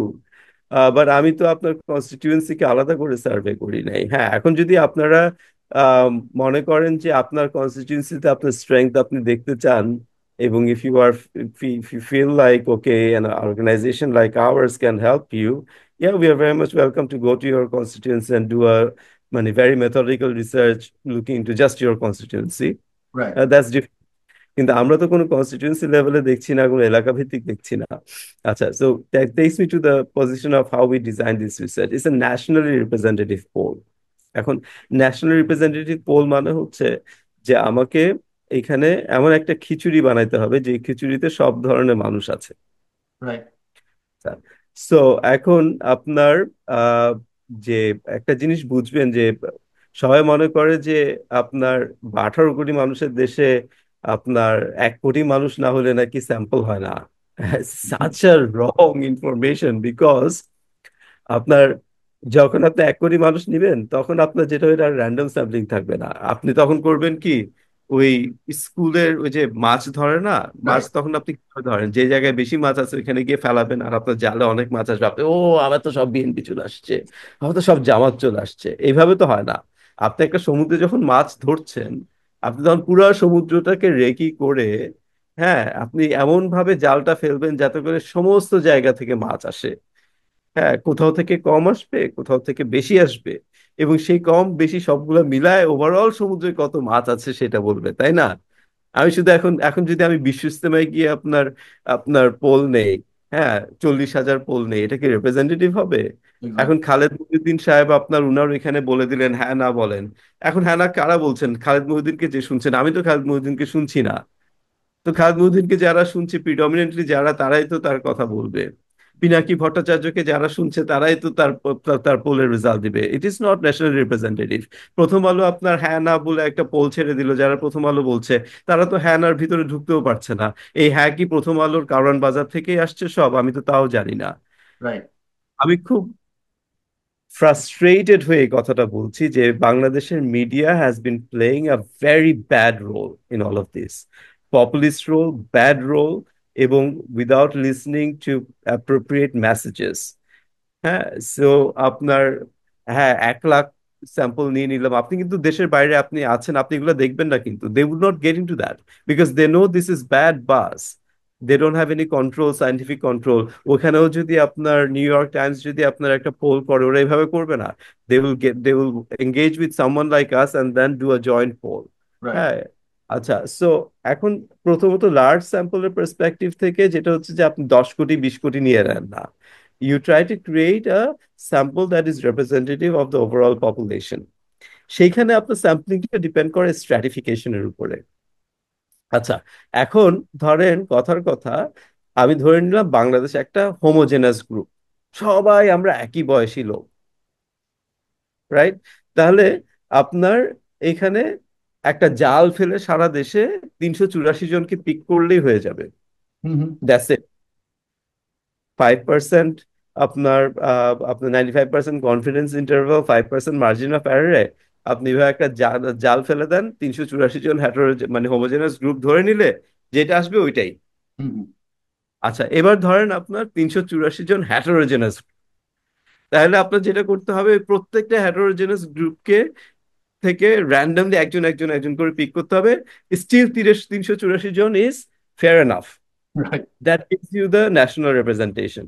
Right. What it does not give is যে এটা আপনাকে বলবে না হিন্দুদের মধ্যে কি অবস্থা, মুসলমানদের মধ্যে কি অবস্থা, জেনজিদের মধ্যে কি অবস্থা, এটা ওইটা বলতে পারবে না, কারণ আপনি তো জেনজি পাইছেন 2 জন 384-তে। So right. এটা এটা এটা তখন ন্যাশনালি রিপ্রেজেন্টেটিভ কিন্তু, but it is not representative by strata. Stratification is therefore is important. আমি কোন লেভেল পর্যন্ত স্ট্র্যাটিফিকেশনটা করতে চাচ্ছি? আমাদের সার্ভেতে, as you have noticed from the very beginning since post 5th August, we wanted to bring stratification into perspective. আমরা আপনার প্রথম যে স্ট্র্যাটিফিকেশনটা আমরা করতে চাচ্ছিলাম সেটা হচ্ছে যে enough sample to explain with statistical significance the generational divide. Hmm hmm. Gen Z, millennials, Gen X, boomers 1 2 and post war কি রাইট। হয়, এটা আমরা বের করতে চাচ্ছিলাম। Female voters is a major issue. So male female segregation আমরা যাচ্ছিলাম। Okay. Urban rural is a major issue, আমরা আরবান রুরাল segregation যাচ্ছিলাম। আচ্ছা, so these are the মানে different segments that we want. আচ্ছা, স্ট্র্যাটিফিকেশনটা কিন্তু এইভাবে হয় না। স্ট্র্যাটিফিকেশনটা কি হচ্ছে বলি, সেটা হচ্ছে যে আমরা আপনার প্রথমত আপনার বাংলাদেশের পপুলেশন সেন্সাস 2011 ইউজ করে আমাদের পিএসইউস গুলো ডিফাইন করেছে। আচ্ছা, অনেকে প্রশ্ন করেছে কেন 2011 করেছি, কেন 2022 ইউজ করি নাই? কারণ 2022-তে আপনার ডেমোগ্রাফিক চেঞ্জেস হয়ে গিয়েছে। এখানেও দেখেন যে কি পরিমাণ সেন্সিটিভিটি নিয়ে আমরা কাজ করেছি। 2022-তে আপনার প্রাইমারি স্যাম্পলিং ইউনিট এবং ইনুমারেশন এরিয়াস গুলো এখনো পাবলিশড হয় নাই। আচ্ছা। তাহলে আমি যদি স্যাম্পলিং করতে চাই আমার 2022 বেসিসে, তাহলে তো আমাকে ওর ইনুমারেশন এরিয়া থেকে নিতে হবে স্যাম্পল। আমি যখন ইনুমারেশন এরিয়াই জানি না, আমি কিভাবে নিব? তাহলে আমার, সো ওই সফিস্টিকেশন থেকে আমরা 2011টা নিয়েছি। কিন্তু তার মানে কি 2011 আর 2000 আপনার ইয়ের মধ্যে 22-র মধ্যে কত ডিফারেন্স আছে আমরা কি দেখতে পাই? আচ্ছা, দেখি, এবার দেখেন। সো আমরা যেটা করেছি 8টা ডিভিশন, আরবান রুরাল দুটা, রাইট। তাহলে কত হচ্ছে? 16টা স্ট্র্যাটা। রাইট। আচ্ছা, তো এই 16টা স্ট্র্যাটা থেকে আমরা একটা স্যাম্পলিং আসলাম আপনার আমরা ডিজাইন এফেক্ট নিলাম 1.5, যারা টেকনিক্যাল আছেন তারা বুঝবেন। অ্যাট্রিশন রেট নিলাম, আমাকে দেখতে হবে, খুব সম্ভবত 5%। সো এগুলো নিয়ে আমরা পেলাম হচ্ছে অ্যারাউন্ড 660 পার স্ট্র্যাটা। সো সেইখান থেকে 9,900 সামথিং আমরা গেলাম, ডেটাগুলো আমাকে পিক করতে হবে। সো ওইভাবে কেম টু ক্লোজার টু 10,000। এই মেথোডোলজিটা আপলোড করা আছে আমাদের ওয়েবসাইটে, দেখতে পাবেন। So closer to 10,000। আচ্ছা, এরপরে আমরা আরেকটা বিপদে পড়লাম, সেটা হচ্ছে যে আমরা তো আপনার স্যাম্পল করব হচ্ছে ঘরে ঘরে গিয়ে। আমাদের যেভাবে আপনার সেন্সাস, আপনার এই ধরনের র্যান্ডম স্যাম্পলিং হয়, ইনুমারেটর আপনার তার পিএসইউ, সে কোন এলাকায় যাবে সেটার কোবো টুল বক্সে দিয়ে দেওয়া আছে, তুমি অমুক মহল্লায় যাবে, ওকে ওই মহল্লায় যেতে হবে, ওই মহল্লা থেকে বাইরে নিলে হবে না। যদি সে যেতে চায় তাকে ইনফর্ম করতে হবে সে কেন গিয়েছে। রাইট। আচ্ছা, মহল্লায় সে গিয়েছে, ওই মহল্লায় গিয়ে ধরেন আমার বাসার সামনে দাঁড়িয়েছে, তারপরে সেখান থেকে প্রথম যে থার্ড বাসাটা সে পেয়েছে সেইখানে সে ঢুকেছে, এটা হচ্ছে তার ফার্স্ট বাসা। এরপর থেকে সে থার্ড বাসা, থার্ড বাসা, থার্ড বাসা এভাবে গিয়েছে। প্রত্যেকটা মহল্লা বা ওয়ার্ড থেকে 20 জন ইনুমারেশন করার কথা ছিল, তো সেইভাবে সে ইনুমারেশন করেছে। তাহলে দেখেন র্যান্ডমাইজেশন কিভাবে হচ্ছে। বাড়িতে ঢুকেছে, সেখানে আমরা দেখাতে পারি যেটা প্রত্যেকটা বাসার 5 জন বা 6 জন যতজন ভোটার আছে সব ভোটারের নাম নেওয়া হয়েছে, সেইখান থেকে একজনকে পিক করা হয়েছে। কাকে পিক করা হয়েছে? আচ্ছা, আমাদের একটা টার্গেট ছিল অকুপেশনাল গ্রুপ, তারপরে gender group, male female group, যেটা বলেছি এগুলো আমাদের টার্গেট ছিল। এই টার্গেটগুলো আমরা কিভাবে পেয়েছি? আবারও পপুলেশন প্রপোর্শন দিয়ে ডিভাইড করে। অনেকে আমাদেরকে খুব ক্রিটিসাইজ করলো, আপনাদের আরবান কেন 29%, রুরাল কেন 71%। তা বাংলাদেশের পপুলেশন সেন্সাস 2011 অনুযায়ী, ইফ আই এম নট রং, আপনার এটা ছিল 67, 73, আর বোধহয় 2000 ইয়েতে আপনার 75, 25, 22-এ। অ্যাকচুয়ালি আমি যদি 2022-এ যদি যেতাম, আমাকে, সরি আমাকে চেক করতে হবে, বাট আপনার তাহলে আমি কি একটু চেক করে বলবো, মানে miss absolutely, absolutely. Miss quote এই করলে ফাঁকে আমার আমি অনেক। দর্শকদেরকে একটু বলে রাখি, আমার কাছে সামনে আছে তো, রুবাইয়া যতক্ষণে চেক করে নিচ্ছে, বেসিক কিছু যে ইনফরমেশন বলে রাখি। নমুনার সংখ্যা টোটাল ছিল হচ্ছে গিয়ে 10,696 জন। ভৌগোলিক সীমারেখা যেভাবে করে তিনি বলছিলেন, 8টি বিভাগ, 64টি জেলা। এলাকা ভিত্তিক হচ্ছে গিয়ে 71% গ্রামীণ, 29% শহর। লিঙ্গ ভিত্তিক নমুনা হচ্ছে 55% পুরুষ, 45% হচ্ছে নারী। এবং প্রজন্মের যে প্রতিনিধি, জেন জি অর্থাৎ 18 থেকে 28 বছর বয়স, তারা ছিলেন 36%। মিলেনিয়ালস 29 থেকে 44 বছর যারা, তারা ছিলেন 34%। জেন এক্স 45 থেকে 60 বছর যারা, তারা ছিলেন 18। এবং বেবি বুমার্স টু অর্থাৎ 61 থেকে 70 হচ্ছেন গিয়ে 8%। এবং 71 থেকে 79 বয়স পর্যন্ত হচ্ছে 3%। এবং যুদ্ধ পরবর্তী প্রজন্ম অর্থাৎ পোস্ট ওয়ার হচ্ছে গিয়ে 1%। হ্যাঁ, এবং না আমরা বিভাগীয় পেয়েছি। যেটা একটা বড় প্রশ্ন, যেটা সবসময় মানে বেশ কয়েকজন জায়গা থেকে আমাদেরকে করেছেন, এবং আমরা ধীরে ধীরে সেই সেই দিকটাতেও আসবো। সেখানে দেখা যাচ্ছে যে ঢাকাতে যে বিভাগীয় বিন্যাস ছিল সেটা হচ্ছে, ঢাকায় হচ্ছে 26%, চট্টগ্রাম 19, রাজশাহী 13, খুলনা 12, রংপুর 11, ময়মনসিংহ 7, বরিশাল 6 এবং সিলেট হচ্ছে 6%। জি, আমি পেয়েছি ডেটাটা। 2011-তে রুরাল আরবান ডিভাইড ছিল 68% অ্যান্ড 32%। হ্যাঁ, 2022-এর স্যাম্পল অনুযায়ী 77% অ্যান্ড 23%। আমরা নিয়েছি 71% অ্যান্ড 29%। আমরা কোথায় ভুল করলাম? আমরা তো অ্যাকচুয়ালি দুটার একেবারে সুন্দর গোল্ডেন পয়েন্টে আছি। সো আসলে মানুষজন এগুলা রিভিউ না করে শুধু শুধু মানে মানে দেখেন, এবং এটাও সবচেয়ে বড় ইস্যু যে আমাদের আরবান বাবল, যে হ্যাঁ, আমরা ভাবছি ফেসবুকে আরবানের কথা বলে আমরাই সব। আমাদের দেশে 71% রুরাল মানুষ, তাদেরকে আমরা নেগলেক্ট করে দিব, রিজেক্ট করে দিব? আমরা 50-50 আরবান রুরাল নিব? সেটাও না বায়াস হবে। So আমার বায়াসনেস তো আসছেই না এখানে কোনোভাবে। আচ্ছা, একটা জিনিস যেটা হলো কি, তারপরে আবার আসলো যে জেন জি কে আমরা ওভার স্যাম্পল করেছি। আচ্ছা, আমি তারপরে আবার দেখালাম পপুলেশন পিরামিড দিয়ে। আম, আমি কি স্ক্রিনে দেখাবো আপনাদেরকে? Sure sure, absolutely. দেখেন, এটা হচ্ছে 2011 2022 ডিফারেন্স, হ্যাঁ। হুম। তা আপনি যদি এখানে ভোটিং এজ পপুলেশনটা চিন্তা করেন, সেটা এই 15-19 এর মাঝখান থেকে শুরু হচ্ছে, রাইট? রাইট। এখান থেকে আপাতত ক্যালকুলেট করেন, 15 থেকে 19 এর উপরে যান। আচ্ছা, আপনি এটাই বাদ দেন না। 7.82, 7.40, 7.63, হ্যাঁ। তার মানে কত আসতেছে আপনার? 21, তারপর হচ্ছে 22.2, আর 22.23, রাইট? 23% বাদ, 77% হচ্ছে অ্যাবাভ, হ্যাঁ। রাইট। আচ্ছা, তারপর আপনার, আমরা যদি 44 পর্যন্ত থাকি, এখানে ক্যালকুলেট করে দেখেন আপনি 44 পর্যন্ত, এটা মেল ফিমেল ডিস্ট্রিবিউশন দেখাচ্ছে তো উপরেরটাই যাই। আচ্ছা, 44 পর্যন্ত এখানে দেখেন। আচ্ছা, এখানে অ্যাগ্রিগেট আছে, আপনি দেখেন 44 পর্যন্ত আমাদের কিউমুলেটিভ পার্সেন্টেজ আপনার 2011-তে 81.82, আর 2022-এ 77.55, রাইট? রাইট। এই 77.55 থেকে আপনি 28 বাদ দেন, কত আসে? 51, হ্যাঁ, রাফলি। রাফলি। আচ্ছা, আর আপনার এখানে আপনার আম, এখানে ছিল 81.82, এখান থেকে আপনি বাদ দেন 34.64, তাও আপনার আসবে 56-র মতো, রাইট? আচ্ছা, কিন্তু এখানে আপনার 15 থেকে 19 একটা স্যাম্পল আছে না, তো সেটাও আপনার এখানে 15 থেকে 18 তো আমি নিতে পারবো না। So I am talking about the voting age population. তো আপনি যদি এটা এখন ক্যালকুলেট করেন, আপনি দেখবেন যে রাফলি 72%ই আসে, যেটা আমরা আপনার নিয়েছি, হ্যাঁ, জেনজি এবং জেনএক্স এর জন্য। 2-3%-এর একটা ডিফারেন্স খুব সম্ভবত, আমি ক্যালকুলেশনটা আবার দেখতে হবে। সো আপনার যখন আমি 10,000 স্যাম্পলের উপরে কাজ করেছি, যেখানে এদের গ্রুপটা অত কম, 2-3%-এর মধ্যে non response and etcetera calculate করলে 0.10%-এর একটা ডিফারেন্স হবে না। There is no statistical significance.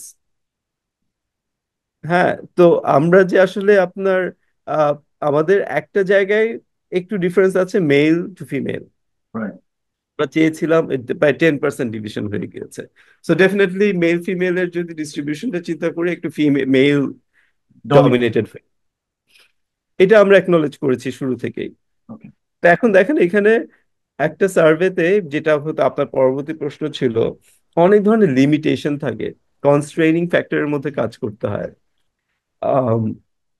এবং কনস্ট্রেনিং ফ্যাক্টরস গুলো কি? আমরা ঘরে ঘরে গিয়ে কাজ করছি।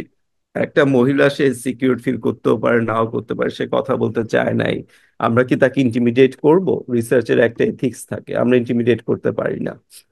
অনেক মহিলা, আমরা কর্মজীবী মহিলা চেয়েছি, কর্মজীবী মহিলাদেরকে বাসায় পাওয়া যায় নাই, আমরা কি এখন তার অফিসে গিয়ে কাজ করব?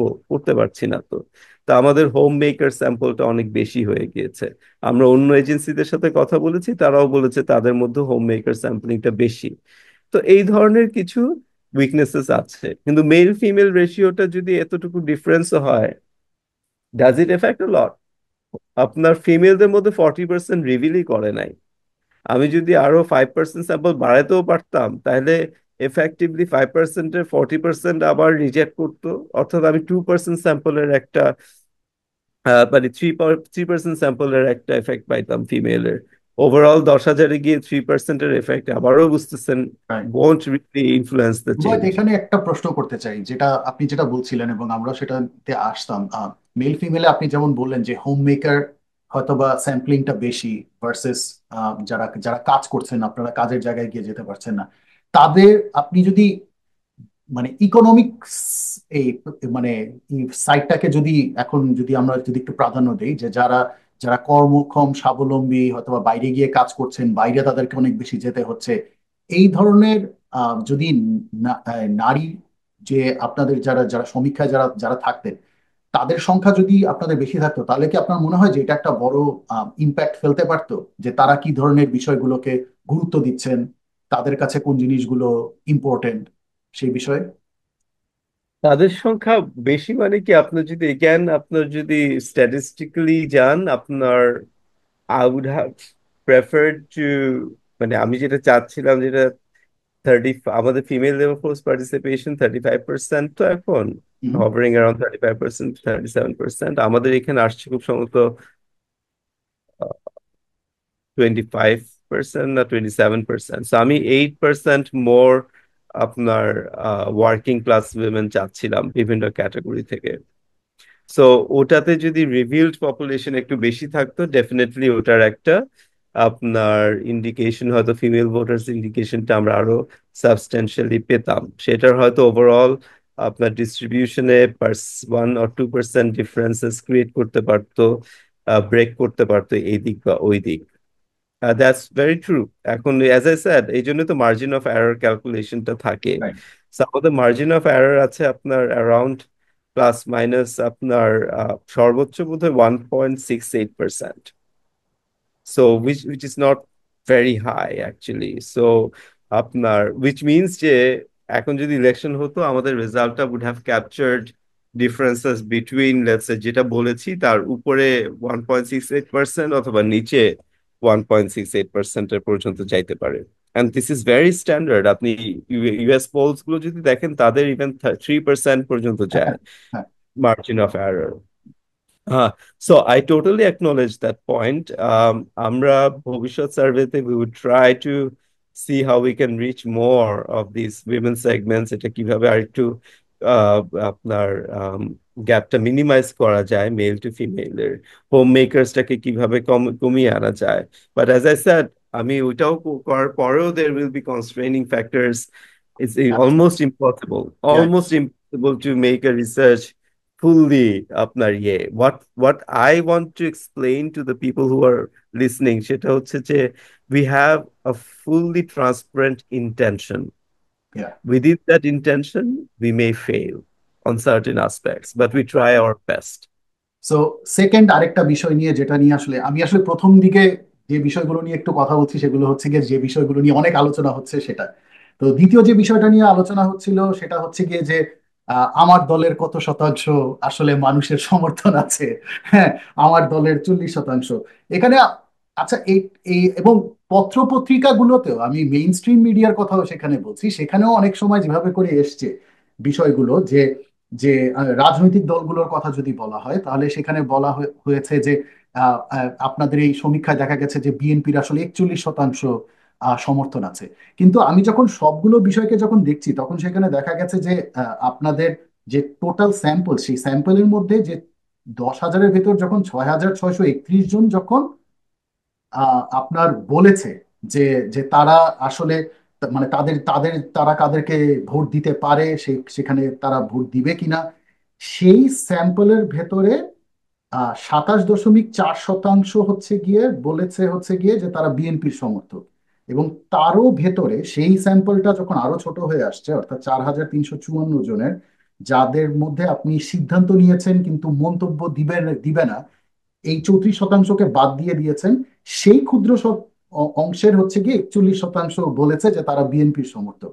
অর্থাৎ আমরা যদি টোটাল স্যাম্পল সাইজটাকে দেখি, 10,000-এর মধ্যে 17% বলেছিল বিএনপির সমর্থক। এই বিষয়টা কি আপনারা যখন ডিসেমিনেট করেছিলেন মিডিয়াতে, তখন এই বিষয়টা তাদের কাছে পরিষ্কার করে দিয়েছিলেন যে আপনারা যখন বলবেন তখন এইভাবে করে বিষয়টাকে বলবেন? Again a very important point. আমি একটা, আপনি যেটা বলছেন ওটা একটু আমি স্ক্রিনে আগে দেখাই তাহলে সুবিধা হবে। সো আপনার প্রশ্ন ছিল যে আমরা কি আপনার মিডিয়াকে খুব ক্লিয়ারলি বলেছি কিনা আপনার হাউ দিস ইজ ডান। এখন আমরা মিডিয়াতে যখন আপনার প্রেস রিলিজটা দিয়েছি এবং বলেছি, আমরা তখন লাস্ট প্যানেলটা ফার্স্টে বলেছি। ওকে। বলার পরে আমরা খুব ক্লিয়ারলি ওনাদেরকে বলেছি যে, এবং আমাদের রিপোর্টেও প্রথম থেকেই ক্লিয়ারলি লেখা ছিল যে আমরা আমাদের আপনার প্রেজেন্টেশন মেথোডোলজিটা চেঞ্জ করছি। আমরা শুধুমাত্র রিভিলড ভোটার্সদের মধ্যে এই ডিস্ট্রিবিউশনটা দেখাচ্ছি। যারা আনডিসাইডেড এবং সিদ্ধান্ত নেননি তাদের সম্পর্কে আমরা এইখানে বলছি না। এটা আমরা খুব স্পষ্টভাবে বলেছি। কিন্তু আপনার প্রশ্নটা ছিল যে এই দুইটা তখনই বলা হয়েছে কিনা। না, রাইট। আমরা এই দুইটা তখনই বলি নাই, এবং এটা আমার একটা ইনফর্মড ডিসিশন ছিল। আচ্ছা, দ্য সেটা কেন? রিজন ওয়াজ, হ্যাঁ সেটাই বলছি, দ্য রিজন ওয়াজ যে অ্যাজ আই সেড আমাদের মিডিয়ার অ্যাপেটাইট টু আন্ডারস্ট্যান্ড, ওনাদের প্রতি সমস্ত শ্রদ্ধা রেখেই বলছি যে ওনাদের যে টাইট স্পেসে কাজ করতে হয়, যেভাবে কাজ করতে হয়, এই কমপ্লেক্সিটিটা, ন্যারেশনটা ওরা পেপারে ব্রেক করবে এটা ওনাদের পক্ষে সম্ভব না। ওরা এখান থেকে কোন জিনিসটা পিক করবে এটা ওরা কনফিউজড হয়ে যাবে। ঠিক আছে, প্রথমবারে যে আমি কি তাহলে 17% রিপোর্ট করব না 41% রিপোর্ট করব, আপনারা এক একবার এক এক কথা বলছেন কেন? So it's a very difficult situation for them to pick which one they will do. কিন্তু আমরা বারবার বলেছি যে এটা হচ্ছে রিভিলড ভোটার, এই কথাটা কিন্তু বারবার বলেছি যে 41% অন দ্য রিভিলড ভোটার, এটা কাইন্ডলি নোট নিবেন, অনুগ্রহ করে নোট নিবেন, এই কথাটা বারবার করে বলেছি। আচ্ছা, আমাদের প্ল্যানই ছিল যে আমরা এটাকে পরে রিলিজ দিব। দ্য রিজন বিং যে আমরা আপনার একসাথে এত কিছু নামায়ে মানুষকে বোমবার্ড করতে চাই নাই। আচ্ছা, এরবারে আসেন আপনি, সেটা হচ্ছে যে আমরা শুধুমাত্র প্রথমটাই কেন বললাম না, বাকি দুটাতে কেন আসলাম, রাইট? হুম সো হুম। আমরা তো একবারেই বলে ফেলতে পারি ওভারঅল স্যাম্পলের মধ্যে 17% বলেছে বিএনপি কে ভোট দিবে। এইটা আমার মতে as a researcher I do not stand for it. এখন ধরেন just like we economists and social science researchers, we have differences in our opinion. I have my own opinion on this. হ্যাঁ, আমি অনেকের সাথে কনসাল্ট করেছি এবং অনেক ভেবেছি, এই জিনিসটা নিয়ে অনেক ভেবেছি, এবং তারপরে আমার এটা আহ, আপনার informed decision I would say, and I take full responsibility of this informed decision. Point is যে আপনি ধরেন কালকে নির্বাচন, আপনি এখন আপনার আহ, এই পোলটা আপনি করেছেন, কালকে নির্বাচনেও আপনার আজকের পোলেও বলতে পারে কোনো মন্তব্য নেই 8.6%, অনিশ্চিত বলতে পারে 29%, সিদ্ধান্ত নিয়েছি তবে মন্তব্য দেইনি বলবেন 21%। তো বিএনপির ভোট আসবে 17%, জামাতের আসবে 12.8%। কালকে ইলেকশন হলো, এইটার সাথে ওইটার কোনো মিল আছে তাইলে? ইলেকশনে কি 17% বিএনপি ভোট পাবে? তো ইলেকশনে তো আপনার যারা ব্রেক করবে তাদের উপরে ভোট পাবে, তাই না? তো ব্রেক যারা ভোট করছে তাদের উপরে ওভারঅল ভোটটা আসবে, কিন্তু ইজন্ট আমরা ইট? যদি 41%-এর উপর বেস করে মানে আমি বুঝতে পারছি যে আপনি কোন কোন পার্টটার কথা বলছেন। ধরেন স্যাম্পলিং এর আপনার টোটাল 10,000 আর এখানে আছে 4300, so 43% of of your sample actually reveal যে তারা আসলে কোন আহ, দলকে ভোট দেবে। কিন্তু এই মানে স্যাম্পল নিয়েও যদি বিএনপি কালকে যদি যায় এবং তারা যদি আসলে 41% দেখা গেল যে তারা আসলে পেয়েছে 30% ভোট, তাহলে তো তারা বলবে যে এখানে ভোটে নিশ্চয়ই কারচুপি হয়েছে, কারণ সবচেয়ে বড় এবং সবচেয়ে নিরপেক্ষ যেই জরিপ করা হয়েছিল সেখানে আমাদের সমর্থন দেখানো হ্যাঁ, হয়েছিল সারা দেশব্যাপী 42%। সেই তখন জন্য ভেরি গুড পয়েন্ট, সেই জন্য কিন্তু আমরা আপনার আহ, যেটা করছি সেটা হচ্ছে যে আমাদের পরের রিপোর্টটা যদি দেখেন, আমরা কিন্তু dedicated it fully to the discussion of revealed and unrevealed voters. এরা কারা, এদের আচ্ছা। টাইপ কি, এরা কি করতে পারে, এরা কিভাবে ব্রেক করতে পারে। হ্যাঁ, এখনকার অ্যানালিসিসটা কিন্তু fully on that, right? Right. আচ্ছা, তো সো সো এটাকে এইভাবে সারফেস ভ্যালুতে নিলে তো হবে না, ব্রেক করে করে চিন্তা করতে হবে।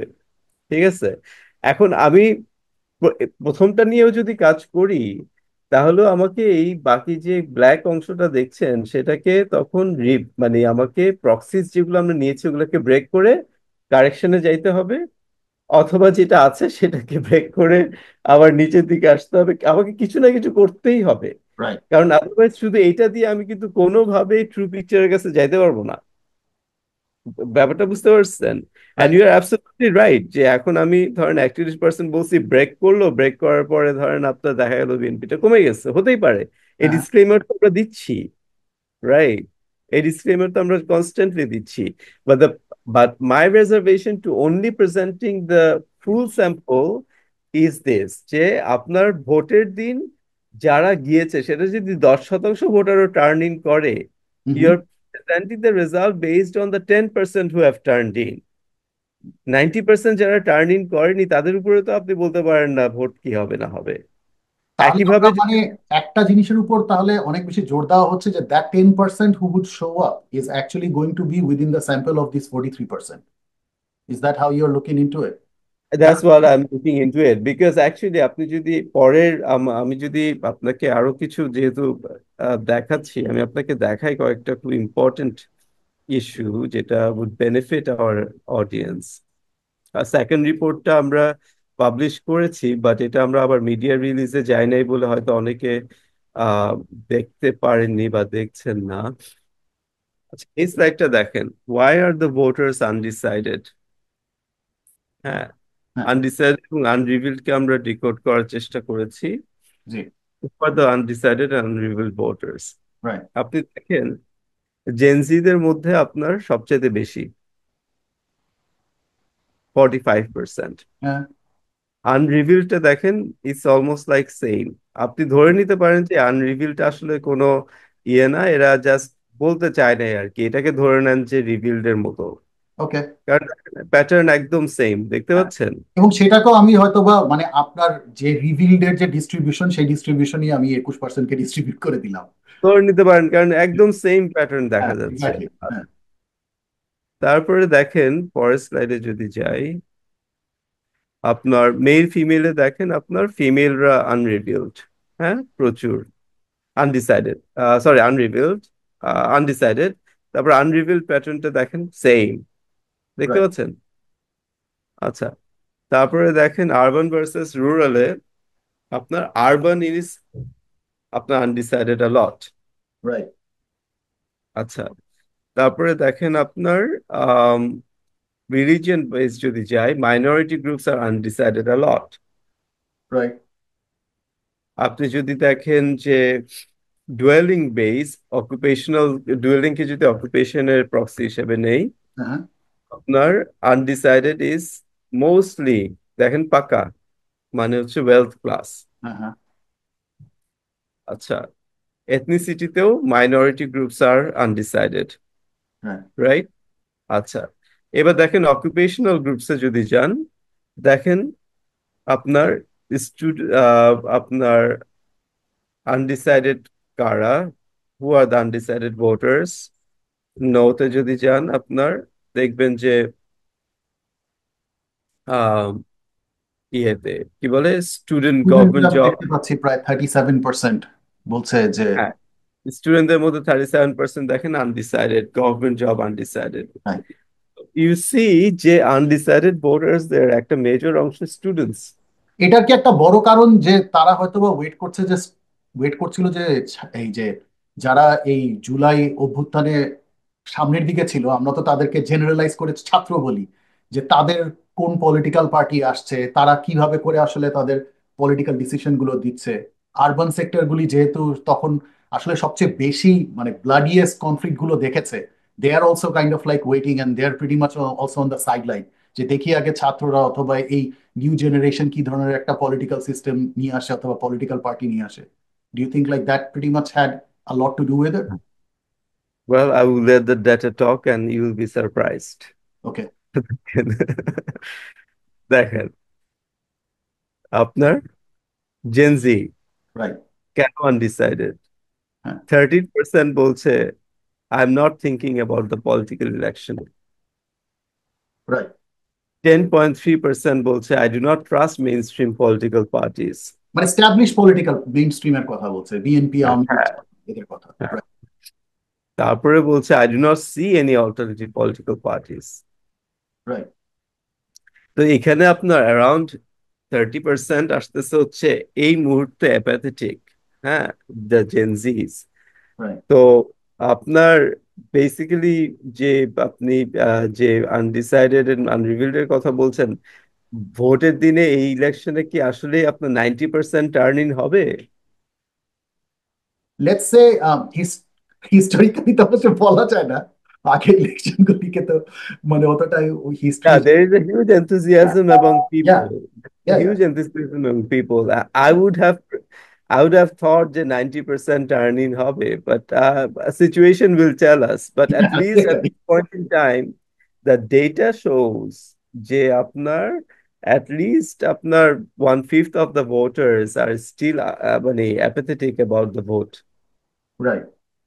এই মুহূর্তে ইলেকশন হলে তো যাইতোই না ইলেকশন দিতে, ধুর এগুলা একই জিনিস, বিএনপি আওয়ামী লীগ এগুলার কোনো চেঞ্জ আসবে না। এখন মেবি এখন যেভাবে ছাত্র রাজনীতির বা ছাত্রদের দলের যে আপনার ইস্যুস গুলো সামনে আসছে, মানে I don't want as I said I M a very neutral person, I talk to everyone. যা বলছি এখানে সবার সাথে তাই বলি। So right. পয়েন্ট যে আহ, মানে হয়তো মানুষের তোমরাও একই।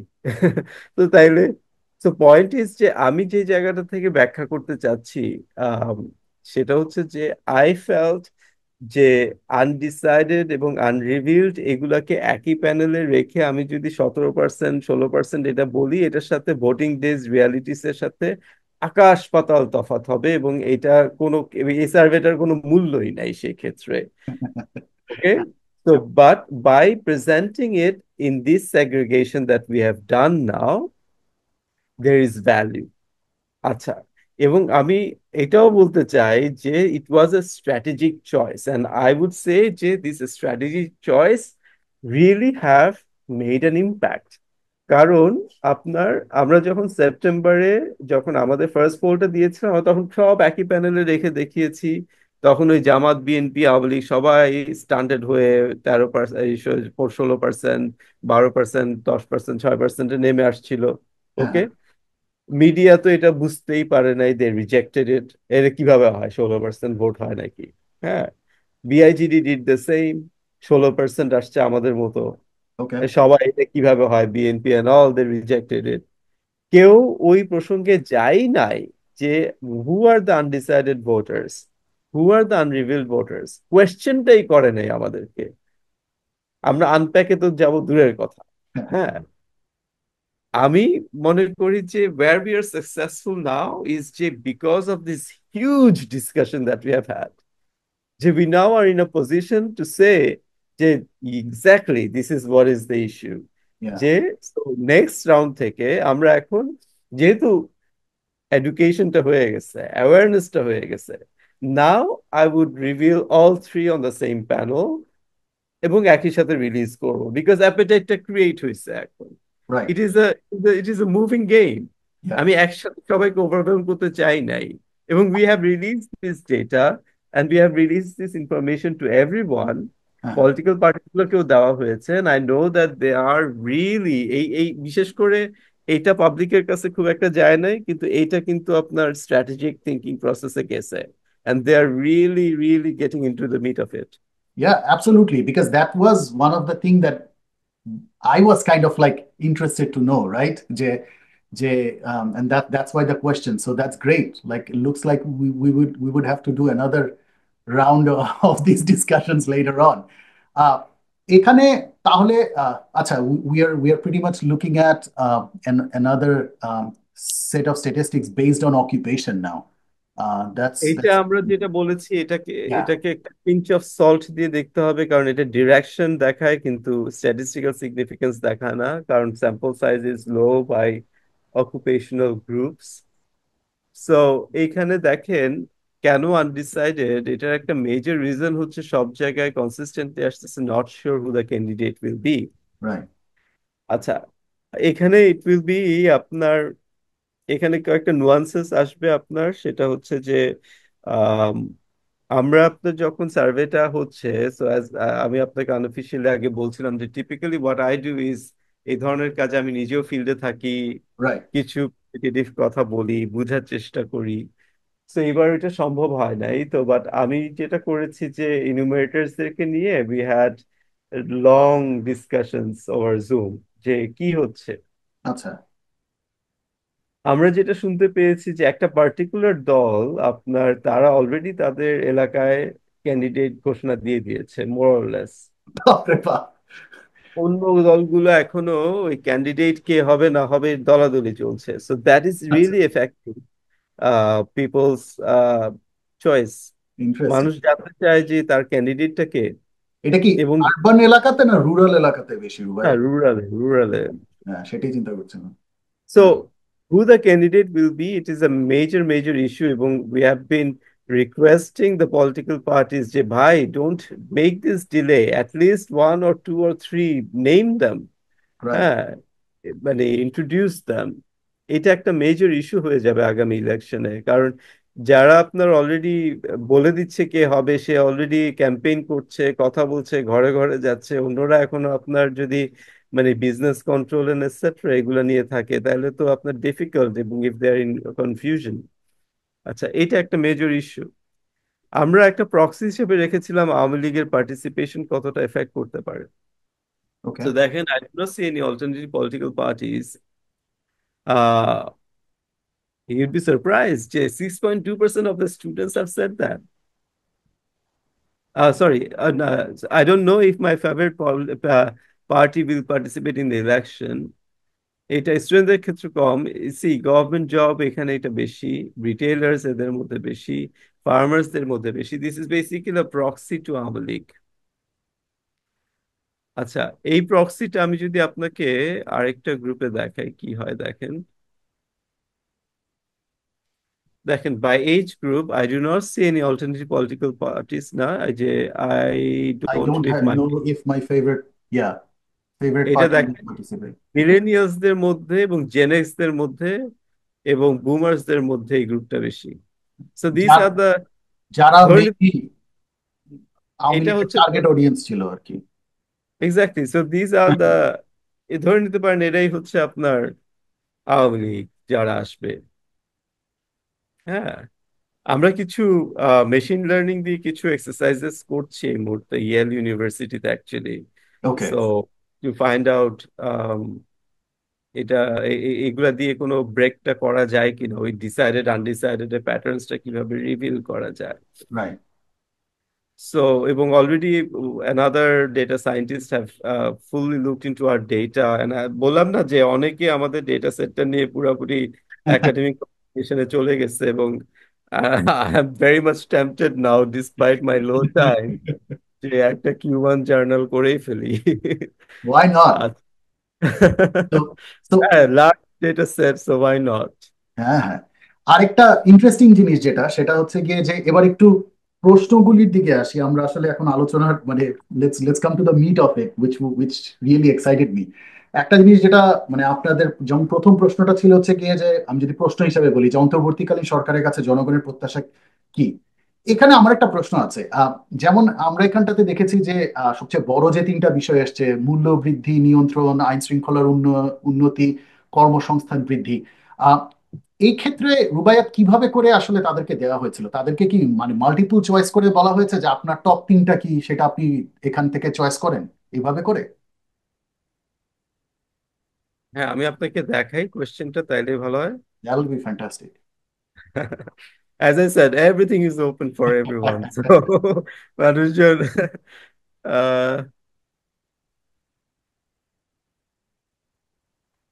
অনেকে এই প্রশ্ন করেছে যে আমরা কি ইংলিশে প্রশ্ন করেছি।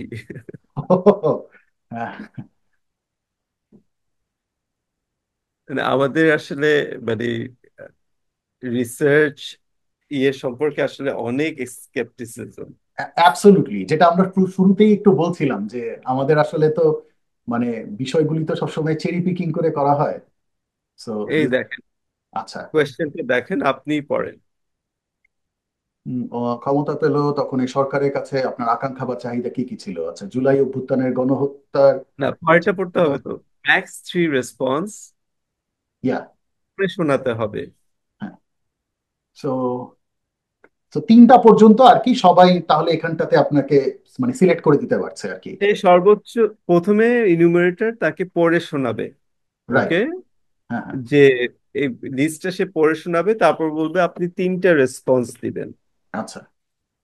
আচ্ছা, এইখানে এখন দেখেন যে আরেকটা ইস্যু আছে, সেটা হচ্ছে আপনি এখানে যেটা দেখছেন না, এটা কিন্তু ফুললি র্যান্ডমাইজড অর্ডার। অর্থাৎ আমি এখন যখন প্রশ্ন করছি জুলাই অভ্যুত্থানে গণহত্যার বিচার 1 নম্বরে আছে, হ্যাঁ, হ্যাঁ। সেকেন্ড প্রশ্নেতে এটা চলে যাবে লাস্টে অথবা মাঝখানে বা কোথাও। সো এই অপশনস গুলো অলওয়েজ ওয়ার কনস্ট্যান্টলি র্যান্ডমাইজড, যাতে করে আপনার জাস্ট প্রথম দিকে আছে বলে এটা পিকড হবে, এটা যাতে না হয়। আচ্ছা, মানে ওই বায়াসিটা যেন চলে না আসে মানুষজনের মধ্যে। হ্যাঁ, তো তারা আপনার এটাকে র্যান্ডমাইজ করে শুনিয়েছে, তারপরে শোনানোর পরে প্রথম তিনটে যেটা বলেছে ওই তিনটা পিক করা হয়েছে। কেউ কেউ তিনটা বলেছে, কেউ কেউ একটা বলেছে, কেউ কেউ দুইটা বলেছে, কিন্তু সর্বোচ্চ তিনটা বলতে পারবে। আচ্ছা। হ্যাঁ, সেই ক্ষেত্রে একটা মানে মজার ব্যাপার হচ্ছে গিয়ে যে দেখা গেছে যে অন্তর্বর্তীকালীন সরকারের কাছে জনগণের যে প্রত্যাশা, আহ 1 নম্বরে ছিল মূল্যবৃদ্ধি নিয়ন্ত্রণ, 2 নম্বরে ছিল আইন শৃঙ্খলার উন্নতি, 3 নম্বরে ছিল কর্মসংস্থান বৃদ্ধি। 4 নম্বর প্রশ্ন যেটা, সেটা হচ্ছে ভবিষ্যৎ সরকারের কাছ থেকে ভোটারদের প্রত্যাশা কি। সেখানে 1 নম্বর হচ্ছে গিয়ে মূল্য বৃদ্ধি নিয়ন্ত্রণে আনা, 2 নম্বর হচ্ছে আইন শৃঙ্খলার উন্নতি, 3 নম্বর হচ্ছে কর্মসংস্থান বৃদ্ধি। এখানে কি রুবাইয়াত আপনার মনে হয় যে যেহেতু রুরাল পপুলেশন অনেক কিছু, মানে রুরাল পপুলেশনের কাছে আপনাদের কাছে গেছে, আসলে অন্তর্বর্তীকালীন সরকারের ভূমিকাটা কি, আর আর একটা নির্বাচিত সরকার, এই দুটোর মধ্যে মানুষজন কি আসলে পার্থক্যটা বুঝতে পারে যে এরা কি জন্য আসছে? অথবা এই ধরনের কোনো কিছু কি আপনারা পরে প্রশ্ন করেছেন, অথবা এই ধরনের কোনো কিউরিওসিটি কি এসছে? আমার অ্যানেকডোট আছে, প্রশ্ন করিনি, ভালো প্রশ্ন করেছেন আসলে। ওই যে আবার আমার প্রশ্ন ছিল 30টা, আমাকে তারপরে বললো যে তুমি 30টা প্রশ্ন নিয়ে গেলে মানুষজন মারবে তোমাকে। I also know the respondent fatigue very well, so হ্যাঁ, বাট এই জিনিসটা আপনার পরে ওই 30টাকে এমন ভাবে কম্প্যাক্ট করা হয়েছে যাতে করে আপনার খুব অল্প সময়ে আপনার অনেক ভাইটাল ইনফরমেশন নিয়ে আসে, যে আই উইশ আপনি যে প্রশ্নটা করছেন এগুলো এখানে করা যায়। বাট আমি কিছু অ্যানেকডোটাল ইনফরমেশন বলি। শিওর। তা আমি বলছি শুরুতে আপনাদেরকে যে মানে আমার মানে বেশিরভাগ সময় কাটে মাঠে, মানুষের সাথে আমি ফোকাস গ্রুপ করি, আইডিআই করি আমার কাজের সূত্রে, এবং ওইখানেই মানে প্রয়োজনে আমি আহ, ওই ইন্টারভিউ শেষ হলে এমনি কথা বলি, আপনাদের রাজনৈতিক অবস্থা কি, গাড়িতে বসে আছি কথা বলি এখানে কে জিতবে, কি অবস্থা আপনাদের এখানে, কি হয়েছে, সংখ্যালঘুদের উপরে কি রকম নির্যাতন হয়েছে, কোথায় হয়েছে, তো জিনিসগুলো বোঝার চেষ্টা করি, তাই না? রাইট। আপনি একটা প্রত্যন্ত অঞ্চলে যান, মানুষকে জিজ্ঞেস করেন ইন্টারিম গভর্নমেন্টের সম্পর্কে কোনো ধারণাই নাই, এক্স্যাক্টলি। আপনার অ্যাডভাইজার তো নাম তুলতেই পারবে না। হ্যাঁ, হ্যাঁ। ছাত্র নেতাদের কথা আসছে, এখন হয়তো কারোর কারোর নাম বলবে, but we actually had an online survey trying to find out যে কয়জন আপনার ছাত্র উপদেষ্টার নাম মানুষজন নিতে পারে। অনলাইন সার্ভেতে তো এডুকেটেড হওয়ার কথা, ওই জায়গা থেকে আসার কথা, সেখানেও পায় না, আমি পরে এটা রিলিজ করি নাই। তো বাট এটা একটা urban bubble, it is. whatever is happening, আমরা গতকালকে নিয়েও যা কথা বলছি, this is totally an urban bubble. কারণ আপনি দেখেন যে আমাদের রুরাল এরিয়াতে, আচ্ছা আপনাকে কেন বলছি এটাও বোধহয় দেখাই তাইলে, আম,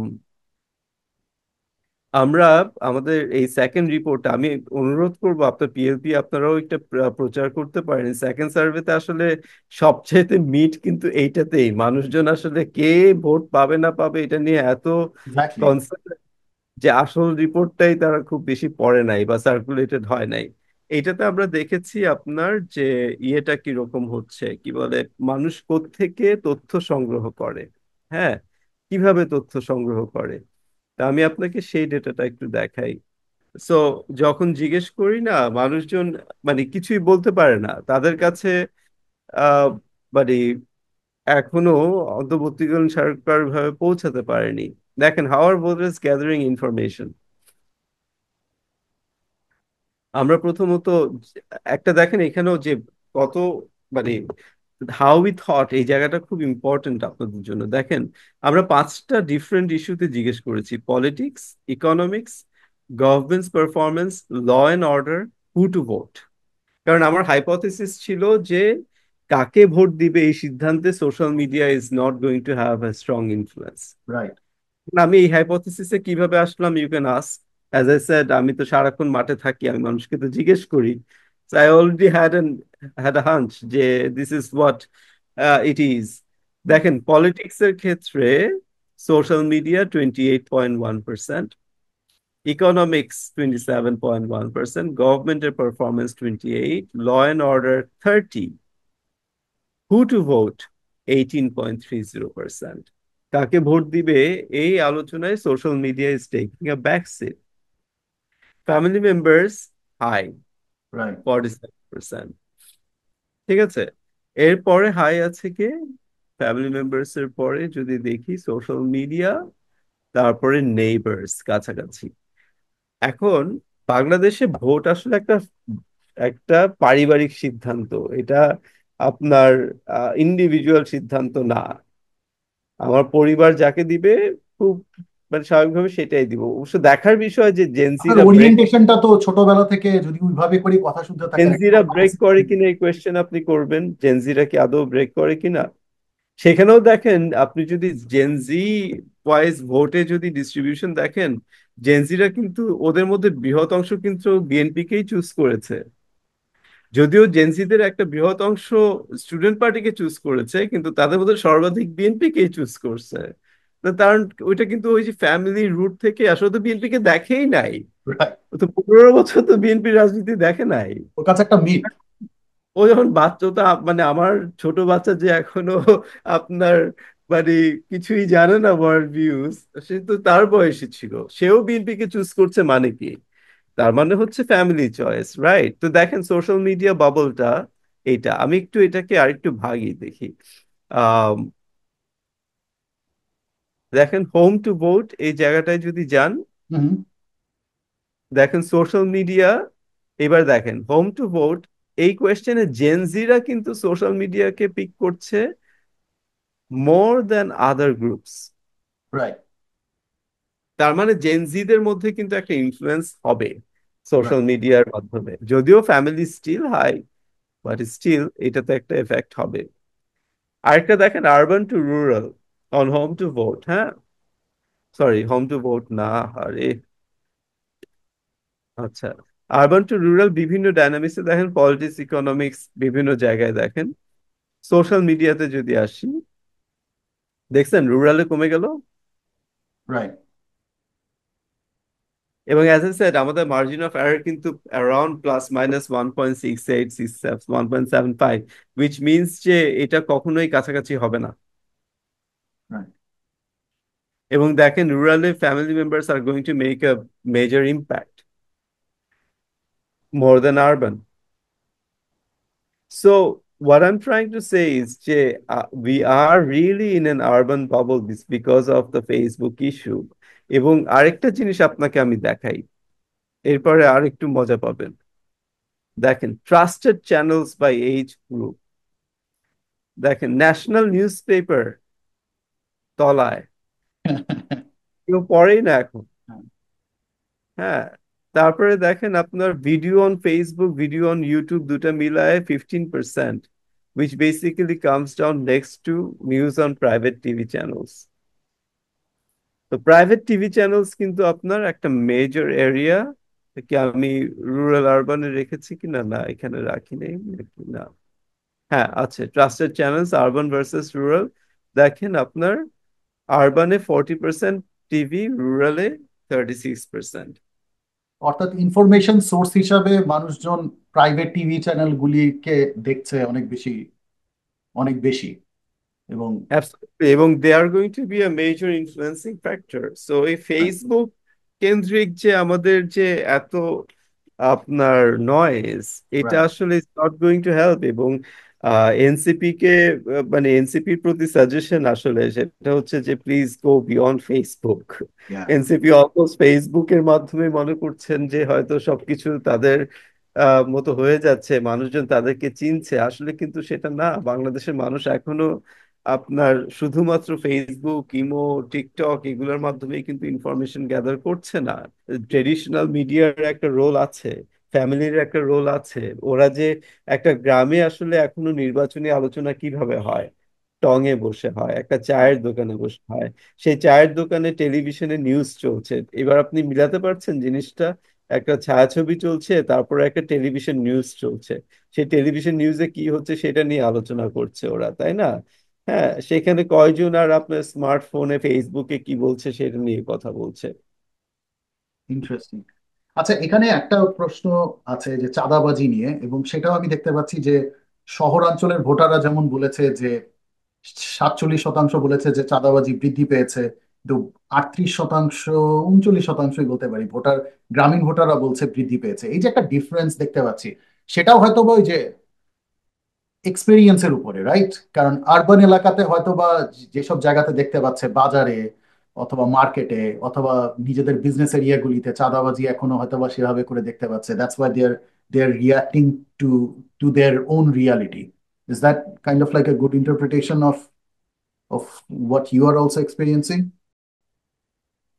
এটার সাথে আসলে সাপ্লিমেন্টারি কোয়েশ্চেন করলে আরো ভালো আনসার দেওয়া যেত, যে আপনি কিভাবে চাঁদাবাজি সম্পর্কে জানেন।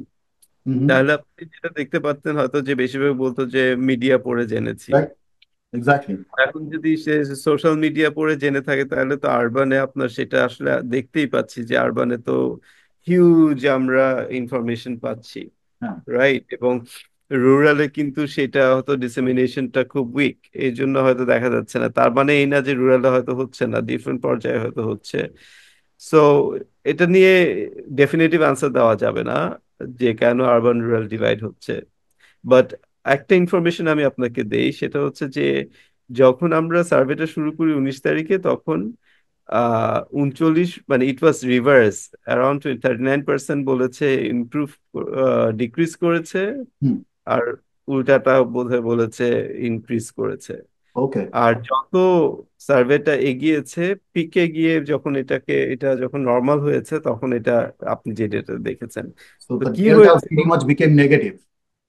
ওই পিরিয়ডটাতে দেওয়ার loss and loss of information coming up about ছিনতাই, ধর্ষণ, এই জিনিসগুলো ওই সময় প্রচন্ড লেভেলে চলে আসছিল। তো ওগুলো অল প্রবলি এফেক্টেড দ্যাট, মানে রেজাল্ট ডিউরিং দ্যাট টাইম।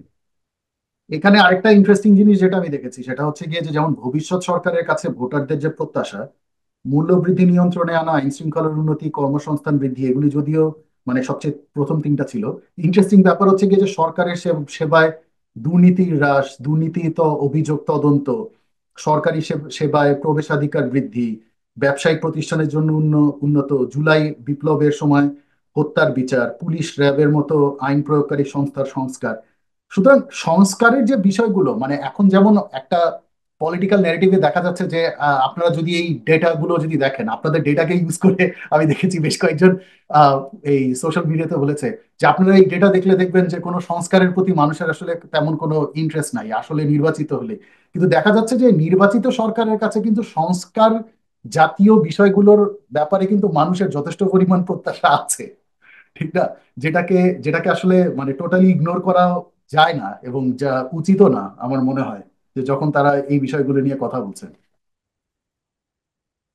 কিন্তু একটা মজার জিনিস আমি আপনার কাছে একটু জানতে চাচ্ছিলাম, সেটা হচ্ছে গিয়ে যে দল না প্রার্থী, ভোটাররা কি বিবেচনা করছে সেখানে বলা হচ্ছে যে আমি পূর্ববর্তী প্রার্থীর কার্যক্রমের উপর ভিত্তি করে সিদ্ধান্ত নিই। সেটা বলা হচ্ছে 38%। এটা আসলে রুবাইয়াত বাংলাদেশের পরিস্থিতি মানে পরিপ্রেক্ষিতে কতটুকু সত্যি বলে মনে হয়? কারণ আমরা তো অনেক জায়গাতে জানি যে এক অঞ্চলের একজন নেতার একজন ছেলে সেভাবে করি একটা রাজনৈতিক দল দাঁড়িয়ে আছে। তো সেটাও তো একটা বাংলাদেশের বাস্তবতা। তো সেখানে কি আসলে do we have to take it with a pinch of salt, মানে এই প্রশ্নের উত্তর যখন মানুষজন দিচ্ছে? আমি একটু ব্যাকগ্রাউন্ডটা বলি কোয়েশ্চেনটা ডিজাইনে, তাহলে বোধহয় বুঝতে সুবিধা হবে। ওকে। ইয়া। আমরা আসলে সুইং ভোটার্সটাকে বোঝার চেষ্টা করছি। ওকে। আচ্ছা, তো সুইং ভোটার্স এখন অপশনস গুলো তখন আমরা চিন্তা করলাম যে কিভাবে দেওয়া যায়। একটা খুব স্বাভাবিক প্রশ্ন, যে আমি সব সময় বিভিন্ন বিভিন্ন দলকে ভোট দেই, খুব ইজি। হ্যাঁ, এক একবার এক একজনকে ভোট দেই। আরেকটা খুব ইজি অপশন, যে আমি আহ সবসময় একই দলকে ভোট দেই। ওকে। দুটেই আছে, রাইট? আচ্ছা, আহ তারপরে আমরা যখন গ্রুপে ডিসকাস করছিলাম অপশনস গুলো নিয়ে আমার অফিসে, আই ওয়াজ লাইক, এই দুটা দিয়েই কি ইউনিভার্স হয়ে যায়? এখন হোয়াট অ্যাবাউট দোজ, যে দুইটার একটা গ্রুপেও পড়ে না, মানে সে সব সময় দল চেঞ্জ করে না, হ্যাঁ হ্যাঁ। সে সবসময় একই দলকে ভোট দেয় না। ওকে। there is someone in between, right? ওকে। এটা বোঝা যাচ্ছে তো, হ্যাঁ, যে সে, হ্যাঁ স্যার, এটা আনডিসাইডেড, বোঝা যাচ্ছে। আমরা যেখানে আমেরিকাতে যেটাকে ইন্ডিপেন্ডেন্ট ভোটারও বলতে পারি। হ্যাঁ, তো এখন এরা কারা? তো এদেরকে আমরা কিভাবে ক্যাপচার করব, বা কোন কোন নিক্তিতে এদেরকে বোঝা যাবে? রাইট। তো তখন আমাদের মধ্যে যে সাজেশনটা আসলো হচ্ছে, maybe this are the people, যে মানে ওই সময়ে যদি সে ধরেন আওয়ামী লীগকে ভোট দিছে, তার প্রার্থীটা ভালো, হুম। বা তার ভালো লাগছে, সে আবার আওয়ামী লীগকে ভোট দিছে ওই জন্য, তার প্রার্থীটার জন্য, বা প্রার্থীটার, বা যে আপনি বলছেন যে এই প্রার্থীর ছেলে আসছে, বা ট্রাস্ট করে, তো সেই ট্রাস্ট ফ্যাক্টর থেকে দিয়েছে। বাট তার মানে এই না যে সে আসলে আওয়ামী লীগকেই চুজ করছে বারবার। সে হয়তো যেতে দেখা যাবে যে আগামী ইলেকশনে হয়তো তার ভাল লাগছে না, এই ভালো কাজ করে নাই, কথা শুনে নাই, আবার চেঞ্জ করে দিবে। সো উই থট যে এই গ্রুপটা আছে কিনা, এবং দেখা যাচ্ছে যে এটা তো একটা স্ট্রং মানে ইয়ে। এবং আমি যদি আমার চাইল্ডহুড থেকেও রিলেট করি, হ্যাঁ। হ্যাঁ, অনেক মজার মজার জিনিস এখানে চলে আসবে আসলে হিস্ট্রিক্যাল। মানে I was born brought up in Chittagong, এবং আমার ঢাকা ভার্সিটিতে আইবিএ তে আসার আগ পর্যন্ত আই ওয়াজ ইন চিটাগং। আমার ইলেকট্রাল এরিয়া হচ্ছে ঢাকা, চট্টগ্রাম 9। আচ্ছা। আব্দুল্লাহ আল নোমান যেখানে ছিলেন, পরে মহিউদ্দিন আহমেদ যেখানে ছিলেন। সো এখন সো ওখানে আমরা দেখেছি, আমি ছোটবেলা থেকে দেখতাম যে, আমি ওনাদের কথায় না যাই, আমাদের একজন কমিশনার ছিলেন। ওই কমিশনার আপনার, উনাকে একেবারে আমরা বাচ্চা বয়স থেকে, আমি যখন চাকরিতে ঢুকে বুড়া হয়ে যাচ্ছি তখনও দেখি উনি কমিশনার। আচ্ছা। এখন বিষয়টা হচ্ছে উনাকে সবাই পছন্দ করে এলাকার। উনি হাঁটে ঘুরে সবাইকে পছন্দ করে, উনি সবাই পছন্দ করে, কোনো দল মতের ব্যাপার নাই। ঠিক আছে। তো আমার কাছে মনে হয় যে আসলে এই জিনিসটা ট্রুথ, আমি বিভিন্ন জায়গায় দেখেছি যে মানুষজন আসলে ক্যান্ডিডেটকেও পছন্দ করে। আমরা যেভাবে ব্লাইন্ডলি মনে করি BNP Awami League, is not necessarily that, যে যেখানে আপনার ভালো ক্যান্ডিডেট আছে এবং সেই ক্যান্ডিডেট একটা বিএনপি না আওয়ামী লীগ, এটা ছাড়াও সে ভোট দিয়েই যাবে, এবং ক্যান্ডিডেটের পারফরমেন্স ইজ ইম্পর্টেন্ট। এবং এই জিনিসটা খুব জরুরি বুঝা, যে তাহলে কিন্তু ক্যান্ডিডেটের পারফরমেন্সটা ইম্পর্টেন্ট, এই বিষয়টাকে যদি আমরা ইম্পর্টেন্স হিসেবে ধরে নেই, তাহলে তো এটা আপনি বুঝতে পারবেন যে ভবিষ্যতে ক্যান্ডিডেটসদের পারফর্ম করার একটা যুক্তি তৈরি হলো।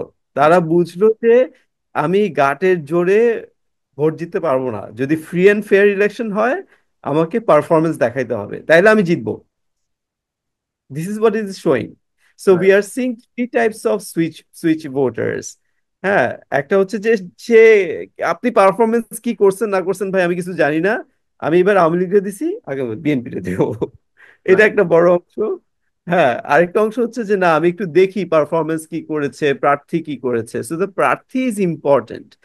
অ্যান্ড আই বিলিভ এই মেসেজটা আমি বারবার পৌঁছে দিতে চাচ্ছি পলিটিক্যাল পার্টিদের কাছে, সেটা হচ্ছে যে আপনারা প্রার্থীর প্রতি মনোনিবেশ করুন। হ্যাঁ, যে প্রার্থীটা কে, সে কতটুকু তার লোকালিটি কমিউনিটির কাছে পরিবর্তন আনতে পারবে, সে কতটুকু গ্রাসরুট ভিত্তিক, কমিউনিটি ভিত্তিক। কারণ আমরা এই অভিযোগ সবসময় পেয়েছি, আপনার আপনার ইলেকশনের পরে এমপিদেরকে পাওয়া যায় না তাদের এলাকায়, ইটস প্রাইমারিলি দ্য চেয়ারম্যান এবং আপনার মেম্বার্স, তারাই লোকাল গভর্নমেন্টটা রান করে, এমপিরা অলমোস্ট উধাও, তাই না? ফ্যান্টাস্টিক।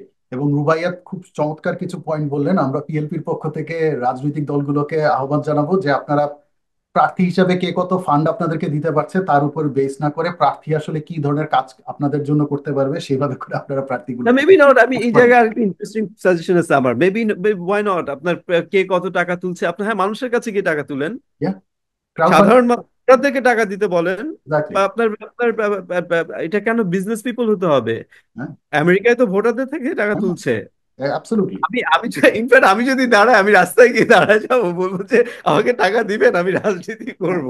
এবং এবং আমেরিকাতে কিন্তু কে কত ফান্ডিং তুলতে পারছে পাবলিক থেকে সেটা যেমন পাবলিক ইনফরমেশন, সেটাও দিয়েও কিন্তু আসলে বোঝা যায় যে কোন প্রার্থীর গ্রহণযোগ্যতা আসলে আসছে মানুষের কাছে। অ্যাবসলিউটলি, এবং I have been requesting that, আমি বলছি যে যে আমি পাবলিক, আমি দল দলের নাম না বলি, কিন্তু আমি বলছি যে হোয়াই ডোন্ট ইউ ভাই, যাও না, গিয়ে দাঁড়ায় যাও না রাস্তায় গিয়ে, তোমরা সবাই গিয়ে একটা করে বাক্স নিয়ে খুলে বসো না, মানুষজন টাকা দিক তোমাদেরকে। হ্যাঁ। So, আচ্ছা, এখানে আমার আরেকটা মজার প্রশ্ন আছে, সেটা হচ্ছে গিয়ে যে আহ, আমি আসলে প্রথমে জানতে চাই যে অ্যান্সারটা কি বাইনারি ছিল কিনা। যেমন একটা প্রশ্ন হচ্ছে গিয়ে সাম্প্রতিক বছরগুলিতে ভোটদানের অভিজ্ঞতা। সেখানে বলা হচ্ছে যে গত 3টি সাধারণ নির্বাচনের কোনোটিতেও ভোট দেয়নি, সেটা হচ্ছে 39.4%। ভাই এখানে কি একটা বাইনারির ব্যাপার ছিল? কারণ হচ্ছে গিয়ে যে যদি সেটাকে ইয়েস নো হিসাবে ধরি তাহলে কি আমি ধরে নিবো যে 60% মানুষ আসলে ভোট দিয়েছে গত 3 ইলেকশনে? সেটা তো মানে কমন কনসেনসাসের একদম বাইরে। এবার এই, আমি এইটা দিয়ে জ্যাকপট, এটা দিয়ে হয়তো ডিসকাশন শেষ করতে পারি, এটার সাথে প্রচুর ডিসকাশন শুরু হয়ে যাবে অনেকের সাথে। আম, আপনাকে আমি, এটা বাইনারি কোয়েশ্চেন না, মাল্টিপল চয়েস, আমি আপনাকে ডেটাটা কিভাবে দেখাবো সেটা বোঝার চেষ্টা করছি, একটু দাঁড়ান। Yeah sure. জাস্ট দর্শকদের জন্য একটু বলে রাখি, আমরা তো ডেটা দেখবোই, সেখানে বলা হয়েছিল যে প্রশ্নটা ছিল হচ্ছে কি নতুন ভোটার এবং যারা গত তিনটি নির্বাচনে ভোট দেননি তারা পরবর্তী সাধারণ নির্বাচনের ভোটারদের অর্ধেক। সেটা হচ্ছে কি সাম্প্রতিক ভোটদানগুলোর অভিজ্ঞতা, সেখানে নতুন ভোটার আছে 11.2%, গত তিনটি সাধারণ নির্বাচনের কোনোটিতেও ভোট দেননি আছেন 39.4%, এবং গত তিনটি সাধারণ নির্বাচনের অন্তত একটিতে ভোট দিয়েছেন এমন আছে 49.4%। আমি এটা দেখাতে দেখাতে আগে বলি যে এই প্রশ্নটা কেন করা হয়েছিল। তো আমরা আসলে এটা একটা প্রক্সি কোয়েশ্চেন হিসেবে রেখেছিলাম টু আন্ডারস্ট্যান্ড যে যারা আগামী গত তিনটে ইলেকশনে ভোট দিয়েছে বিভিন্নভাবে, আমরা ধরে নিতে চাচ্ছিলাম যে তাদের বেশিরভাগই হয়তো আওয়ামী লীগকে ভোট দিয়েছে। তো সেই হিসেবে এটাকে একটা আমরা প্রক্সি হিসেবে ধরে নিই, আমরা কি রিভিল করতে পারি কিনা আওয়ামী লীগের ভোটার কত আছে। 5 4 3 2। আচ্ছা, দেখেন কোয়েশ্চেনটা ছিল হ্যাঁ। এটা, জি দেখতে পাচ্ছেন? জি জি জি। আপনি গত তিনটি সংসদ নির্বাচনের কোনটিতে ভোট দিয়েছিলেন? 2014, 2018, 2024। ভোট দেইনি, আমি নতুন ভোটার। তো এখন আপনার যদি যে কোনো তিনটাতে ভোট দিয়ে থাকে বা একটাতে ভোট দিয়ে থাকে, এইভাবে আপনি যে ডিস্ট্রিবিউশনটা দেখছেন সেটা এইটা, হুম। যে যে কোনো তিনটাতে ভোট দিয়েছে কত আসছে আপনার ওখানে বলা আছে। তিনটিতে তিনটি তিনটির কোনোটিতেই ভোট দেয়নি এমন আছে 39.4। গত তিনটি সাধারণ নির্বাচনের অন্তত একটিতে ভোট দিয়েছে আছে 49.4%, প্রায় 55%। হ্যাঁ, সো এই মানে যে কোনো একটাতে ভোট দিয়েছে আর কি। হ্যাঁ, রাইট। আচ্ছা, মানে তিনটাতেই না। আচ্ছা, এইখানে সবচেয়ে বম্বাস্টিক ইনফরমেশন যেটা, সেটা হচ্ছে 2024 সালে ভোট দিয়েছে এসছে আমাদের স্যাম্পলে 39.4%। আই বাস, আমরা we were dumbfounded, we were surprised because it exactly matches the election commissioner's report, right. 40%. হ্যাঁ। আর যেটা So কিন্তু সবাই মানে বিরোধী দলটল থেকে প্রথমে রিজেক্ট করা হচ্ছিল, রাইট, যে আসলে এত কখনোই ভোট দেয়নি। তো কিভাবে হলো এই জিনিসটা, রাইট। ডেটাকে এইভাবে ভুল? আমরা উই ওয়ার সো সারপ্রাইজড। আমি সমস্ত ইয়েদেরকে নিয়ে বসলাম, ইনুমারেটরদেরকে নিয়ে বসলাম যে কি হয়েছে একটু আপনার বুঝায় বলবেন যে এই ডেটাটাতে কিভাবে ডেটা আসছে। জি হ্যাঁ, আমরা তো রুরাল এরিয়াতে যাচ্ছি, বিভিন্ন ওয়ার্ডে যাচ্ছি, মহল্লায় যাচ্ছি। তা আমাদেরকে যেটা বলছে সেটা হচ্ছে যে তাদেরকে নিয়ে যাওয়া হয়েছে ভোট ক্যাম্পে, বলেছে ভোট দিতে। আমরা ভোট দিয়েছি। তা আমি এখন কি বলবো আমি ভোট দেই নাই? ও আহ আচ্ছা, আমরা প্রায় 30 থেকে 40টা স্যাম্পল পেয়েছিলাম যেখানে 14 বছর বা মানে এখন বয়স তার 21, সে বলেছে তিনটা ভোট দিয়েছে সে। তা 21 বছর বয়সে সে তিনটা ভোট কিভাবে দিয়েছে? তা এগুলো তো আমরা ধর ডেটা ক্লিনিং এর সময় দেখতে পাচ্ছি। তা আমি ধরলাম ইনুমারেটরকে। আচ্ছা, এটা কিভাবে হলো? তো ইনুমারেটর যিনি জি। সিনিয়র ইনুমারেটর, উনি ভীষণ রেগে গেলেন। হ্যাঁ, কারণ আরেকজন ইনুমারেটর প্রশ্ন করছেন উনাকে, উনি রেগে গেলেন। উনি বললেন কি যে আপনারা না বুঝে কেন আমাদেরকে অভিযোগ করছেন যে আমরা ভুল ডেটা নিচ্ছি? আপনাদের উচিত আমাদের কথাগুলো শোনা। আমি যে আপা, আপনার কথা শোনার জন্যই তো জিজ্ঞেস করছি কি হয়েছে। রাইট। বলে যে একটা ভোটার পেলাম, প্রাপ্তবয়স্ক এখনকার। তো সে খুব হেসে হেসে বলছে আমি তো 14 বছর বয়স থেকে ভোট দেই, আমাকে ডেকে নিয়ে যায়, আমি গিয়ে সিল মারি। আচ্ছা, তা এখন আমি কি বলবো ও ভোট দেয় নাই? রাইট। আচ্ছা, তো এখন এখানে ইস্যুটা হচ্ছে যে there is a noise here. হ্যাঁ, and maybe in the last election Awami League became so smart যে ওরা নিয়ে নিয়ে গিয়ে আসলেই সিল মেরে দিছে। হ্যাঁ, নিজেরা সিল না মেরে ব্যাকডোরে সিল না মেরে হয়তো মেরে দিছে। এবং আরবান রুরালের ডিভিশন দেখলেই বুঝতে পারবেন, আরবানে হয়তো টার্নিং কম বা ইয়েতে টার্নিং বেশি, সেই জিনিসগুলো হয়েছে। But that does not mean যে আপনার এরা সব জেনুইন ভোটার্স আপনার ভোট দিয়েছে, ইন্টারমিডিয়েশন ছাড়া ভোট দিয়েছে, that doesn't show it. But আমরা আহ, এটা নিয়ে অনেক অহেতুক বিতর্ক হতে পারে। এই জন্য আমরা জিনিসটাকে চিন্তা করেছি যে আমরা ভাবি হচ্ছে যে আপনার ওভারঅল সিচুয়েশনটা কি বোঝায়। ওভারঅল সিচুয়েশন জেনারেলি বোঝাচ্ছে যে আমার 50% ভোটার যে কোনো সময় গত তিনটে ইলেকশনে ভোট দিয়েছে, অ্যারাউন্ড 50% আর totally new. That itself is a huge huge message, right? 2008 এর পরে 50% ভোটার যারা এবার ভোট দিতে আসবে তারা কোনোদিন ভোটই দেয় নাই, বাকিদের কিছুটা ভোটিং কালচার আছে। ইভেন আপনার আরবান এরিয়াতেও I have colleagues and friends who have said হ্যাঁ আমি গিয়েছি তো ভোট দিতে। হ্যাঁ, এখন জিনিসটা হচ্ছে যে আপনার আমাদের যেটা এখান থেকে টেক অ্যাওয়ে জি। সেটাই হচ্ছে যে আপনার ইভেন যারা ভোট দিয়েছে গত ইলেকশন গুলোতে তারা যে খুব একটা স্বতঃপ্রণোদিত হয়ে আওয়ামী লীগকে ভোট দিয়েছে তা না, এবং তাদের অনেকেই ব্রেক করে তারা অন্য পার্টিতেই ভোট দিবে। এবং যারা আপনার ভোট দেয়নি এদের মধ্যে কিন্তু একটা মেজরিটি, সেটা হচ্ছে যে তারা আনডিসাইডেড এবং তারা কনফিউজড, এবং তারা রাজনৈতিক ব্যবস্থাপনার প্রতি তাদের উৎসাহটা আপনার দিন দিন কমে যাচ্ছে। এবং আপনার জুলাই অভ্যুত্থান যেটা করেছিল সেটা হচ্ছে যে এই জেনারেশনকে আপনার উদ্বুদ্ধ করেছিল আবার পলিটিক্সে আসতে। আমি আমার নিজের ব্যক্তিগত কথাই যদি বলি, আম, আপনার মিডিয়ার সামনে বলছি, তারপরেও বলছি যে আমি 98 সালের পরে আর ভোট দেই নাই।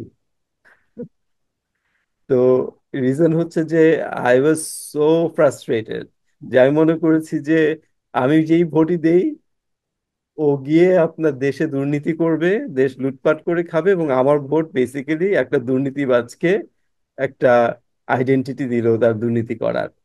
আমি বলছি না এটা একটা খুব ভালো যুক্তি, কিন্তু আমার এই যুক্তির কারণে আমি I decided not to vote for a while. I decided not to participate in any political processes for a while. হ্যাঁ, আম, অনেকগুলো আপনার পার্সোনাল স্যাক্রিফাইসেস ছিল, সেটাও বলি।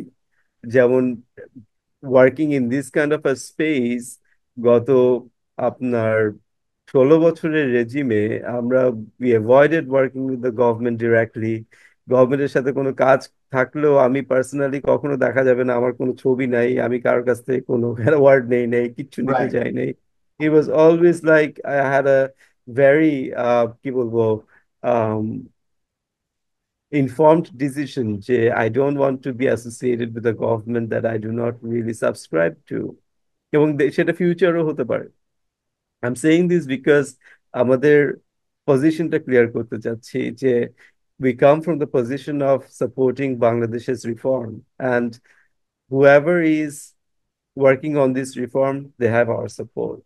And it's not blinded by any party or any ideology.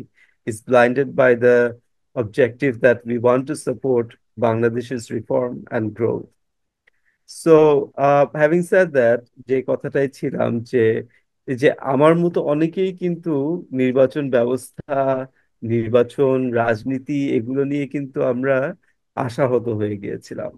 এবং জুলাই মুভমেন্টে আমরা যখন ইভেন ডেভেলপমেন্ট প্র্যাকটিশনার্সদের ফোরাম থেকে আমরা একটা বড় একটা সিট ইন করি তিন হুম, হুম। তারিখে তো সেখানেও আমরা খুব দ্ব্যর্থ কণ্ঠে আমি যে কথাটা বলি তখন সেটা হচ্ছে যে মানে আমাদের চুপ থাকার সংস্কৃতি হয়তো আমাদেরকে এই জায়গায় নিয়ে এসছে। তা আমরা আরেকটা সংস্কৃতি যেটা আসলে চালু করতে চাই সেটা হচ্ছে আমরা চুপ থাকবো না। আমার প্রফেশনাল জায়গা থেকে আমি যেটা দেখি আমি সেটা নিয়ে কথা বলবো। এবং পলিটিক্স, ডেভেলপমেন্ট, এই জায়গাগুলো আসলে ইনসেপারেবল না। অনেকে আমাকে প্রশ্ন করেছে, রুবাত তুমি কেন, তুমি প্রফেশনালি কাজ করো ওইখানেই থাকো, তুমি কেন এই বিষয়গুলো নিয়ে কথা বলছো? আম লাইক মানে আমার যে ডেভেলপমেন্টের objective, it remains half cooked if the government is not working well, if it's failing, development is not মানে in isolation with a good good governance. Governance, absolutely. এবং আপনার এখানে আরেকটা প্রশ্ন আমি দেখতে পাচ্ছি, যেটা একটা বার্নিং কোয়েশ্চেন, যে আপনি কি মনে করেন শিক্ষা প্রতিষ্ঠানে ছাত্র রাজনীতি নিষিদ্ধ করা উচিত? সেই সেই আলোচনায় আজকে আর গেলাম না। আপনার এই সামারাইজেশন শেষের যেটা, সেখান থেকেই আসলে আমিও শেষ করি। বারাক ওবামার একটা চমৎকার আহ, বক্তৃতাতে একটা লাইন ছিল, যেটা আসলে তিনি যখন প্রথম ক্যান্ডিডেট হচ্ছিলেন তখন তিনি বলেছিলেন, এবং সেই জিনিসটা আমার মনে অনেক দাগ কেটে রেখেছে। তিনি বলেছিলেন, go and vote, that's the best form of revenge that you can have. এবং আমার মনে হয় আমাদের দেশেও আস্তে আস্তে সেই সংস্কৃতি শুরু হবে, যেখানে আমরা ভোটের মাধ্যমেই আসলে সবকিছুর উত্তর দিতে পারবো, এবং ভোটের মাধ্যমেই আমরা সব উত্তরগুলো পেয়ে যাব, যে কাকে আমরা পছন্দ করছি, কার কাজ আমরা পছন্দ করছি, এবং সেখান থেকে গুড গভর্নেন্সের যে প্র্যাকটিস এবং সিস্টেম সেটা দাঁড়াবে। আরেকটা জিনিস সবাইকে বলতে চাই, সেটা হচ্ছে যে আমাদের দেশে একটা সংস্কৃতি তৈরি হয়েছে 91-এর পর থেকে। সেটা হচ্ছে যে 91 সালে খুব প্রচার করা হয়েছিল আমার ভোট আমি দেব, যাকে খুশি তাকে দেব, এবং ভোট একটা এমন ব্যবস্থা যেটা আমি চুপ থাকবো, কাউকে বলবো না। আমার মনে হয় এই সংস্কৃতির পরিবর্তন হওয়া দরকার। হান্ড্রেড আমি পার্সেন্ট কাকে ভোট দিব, জোর গলায় বলতে পারা উচিত আমি ওকেই ভোট দিব। এবং এক্স্যাক্টলি। যখন আমরা সহবাস করতে পারবো যে ও আওয়ামী লীগ, ও বিএনপি, ও জামাত, ও জাতীয় party, we can all have tea together. That's when the true democracy has been established in Bangladesh. Absolutely. এবং সেই প্রত্যাশা নিয়ে অনেক লম্বা আড্ডা হলো, Rubaiyat, thank you so much. There is a lot of topic that we have covered. Hopefully মানুষজন ধৈর্য সহকারে শুনবেন, এবং যাদের যে অংশটুকু পছন্দ হয়েছে সেই অংশটুকু নিয়েই তারা আলোচনা করবেন। সেটাও যদি হয় তাহলেও একটা ডায়লগ শুরু হচ্ছে এবং একটা কমিউনিকেশন শুরু হবে। সেই প্রত্যাশায় আজকে এখানেই শেষ করছি।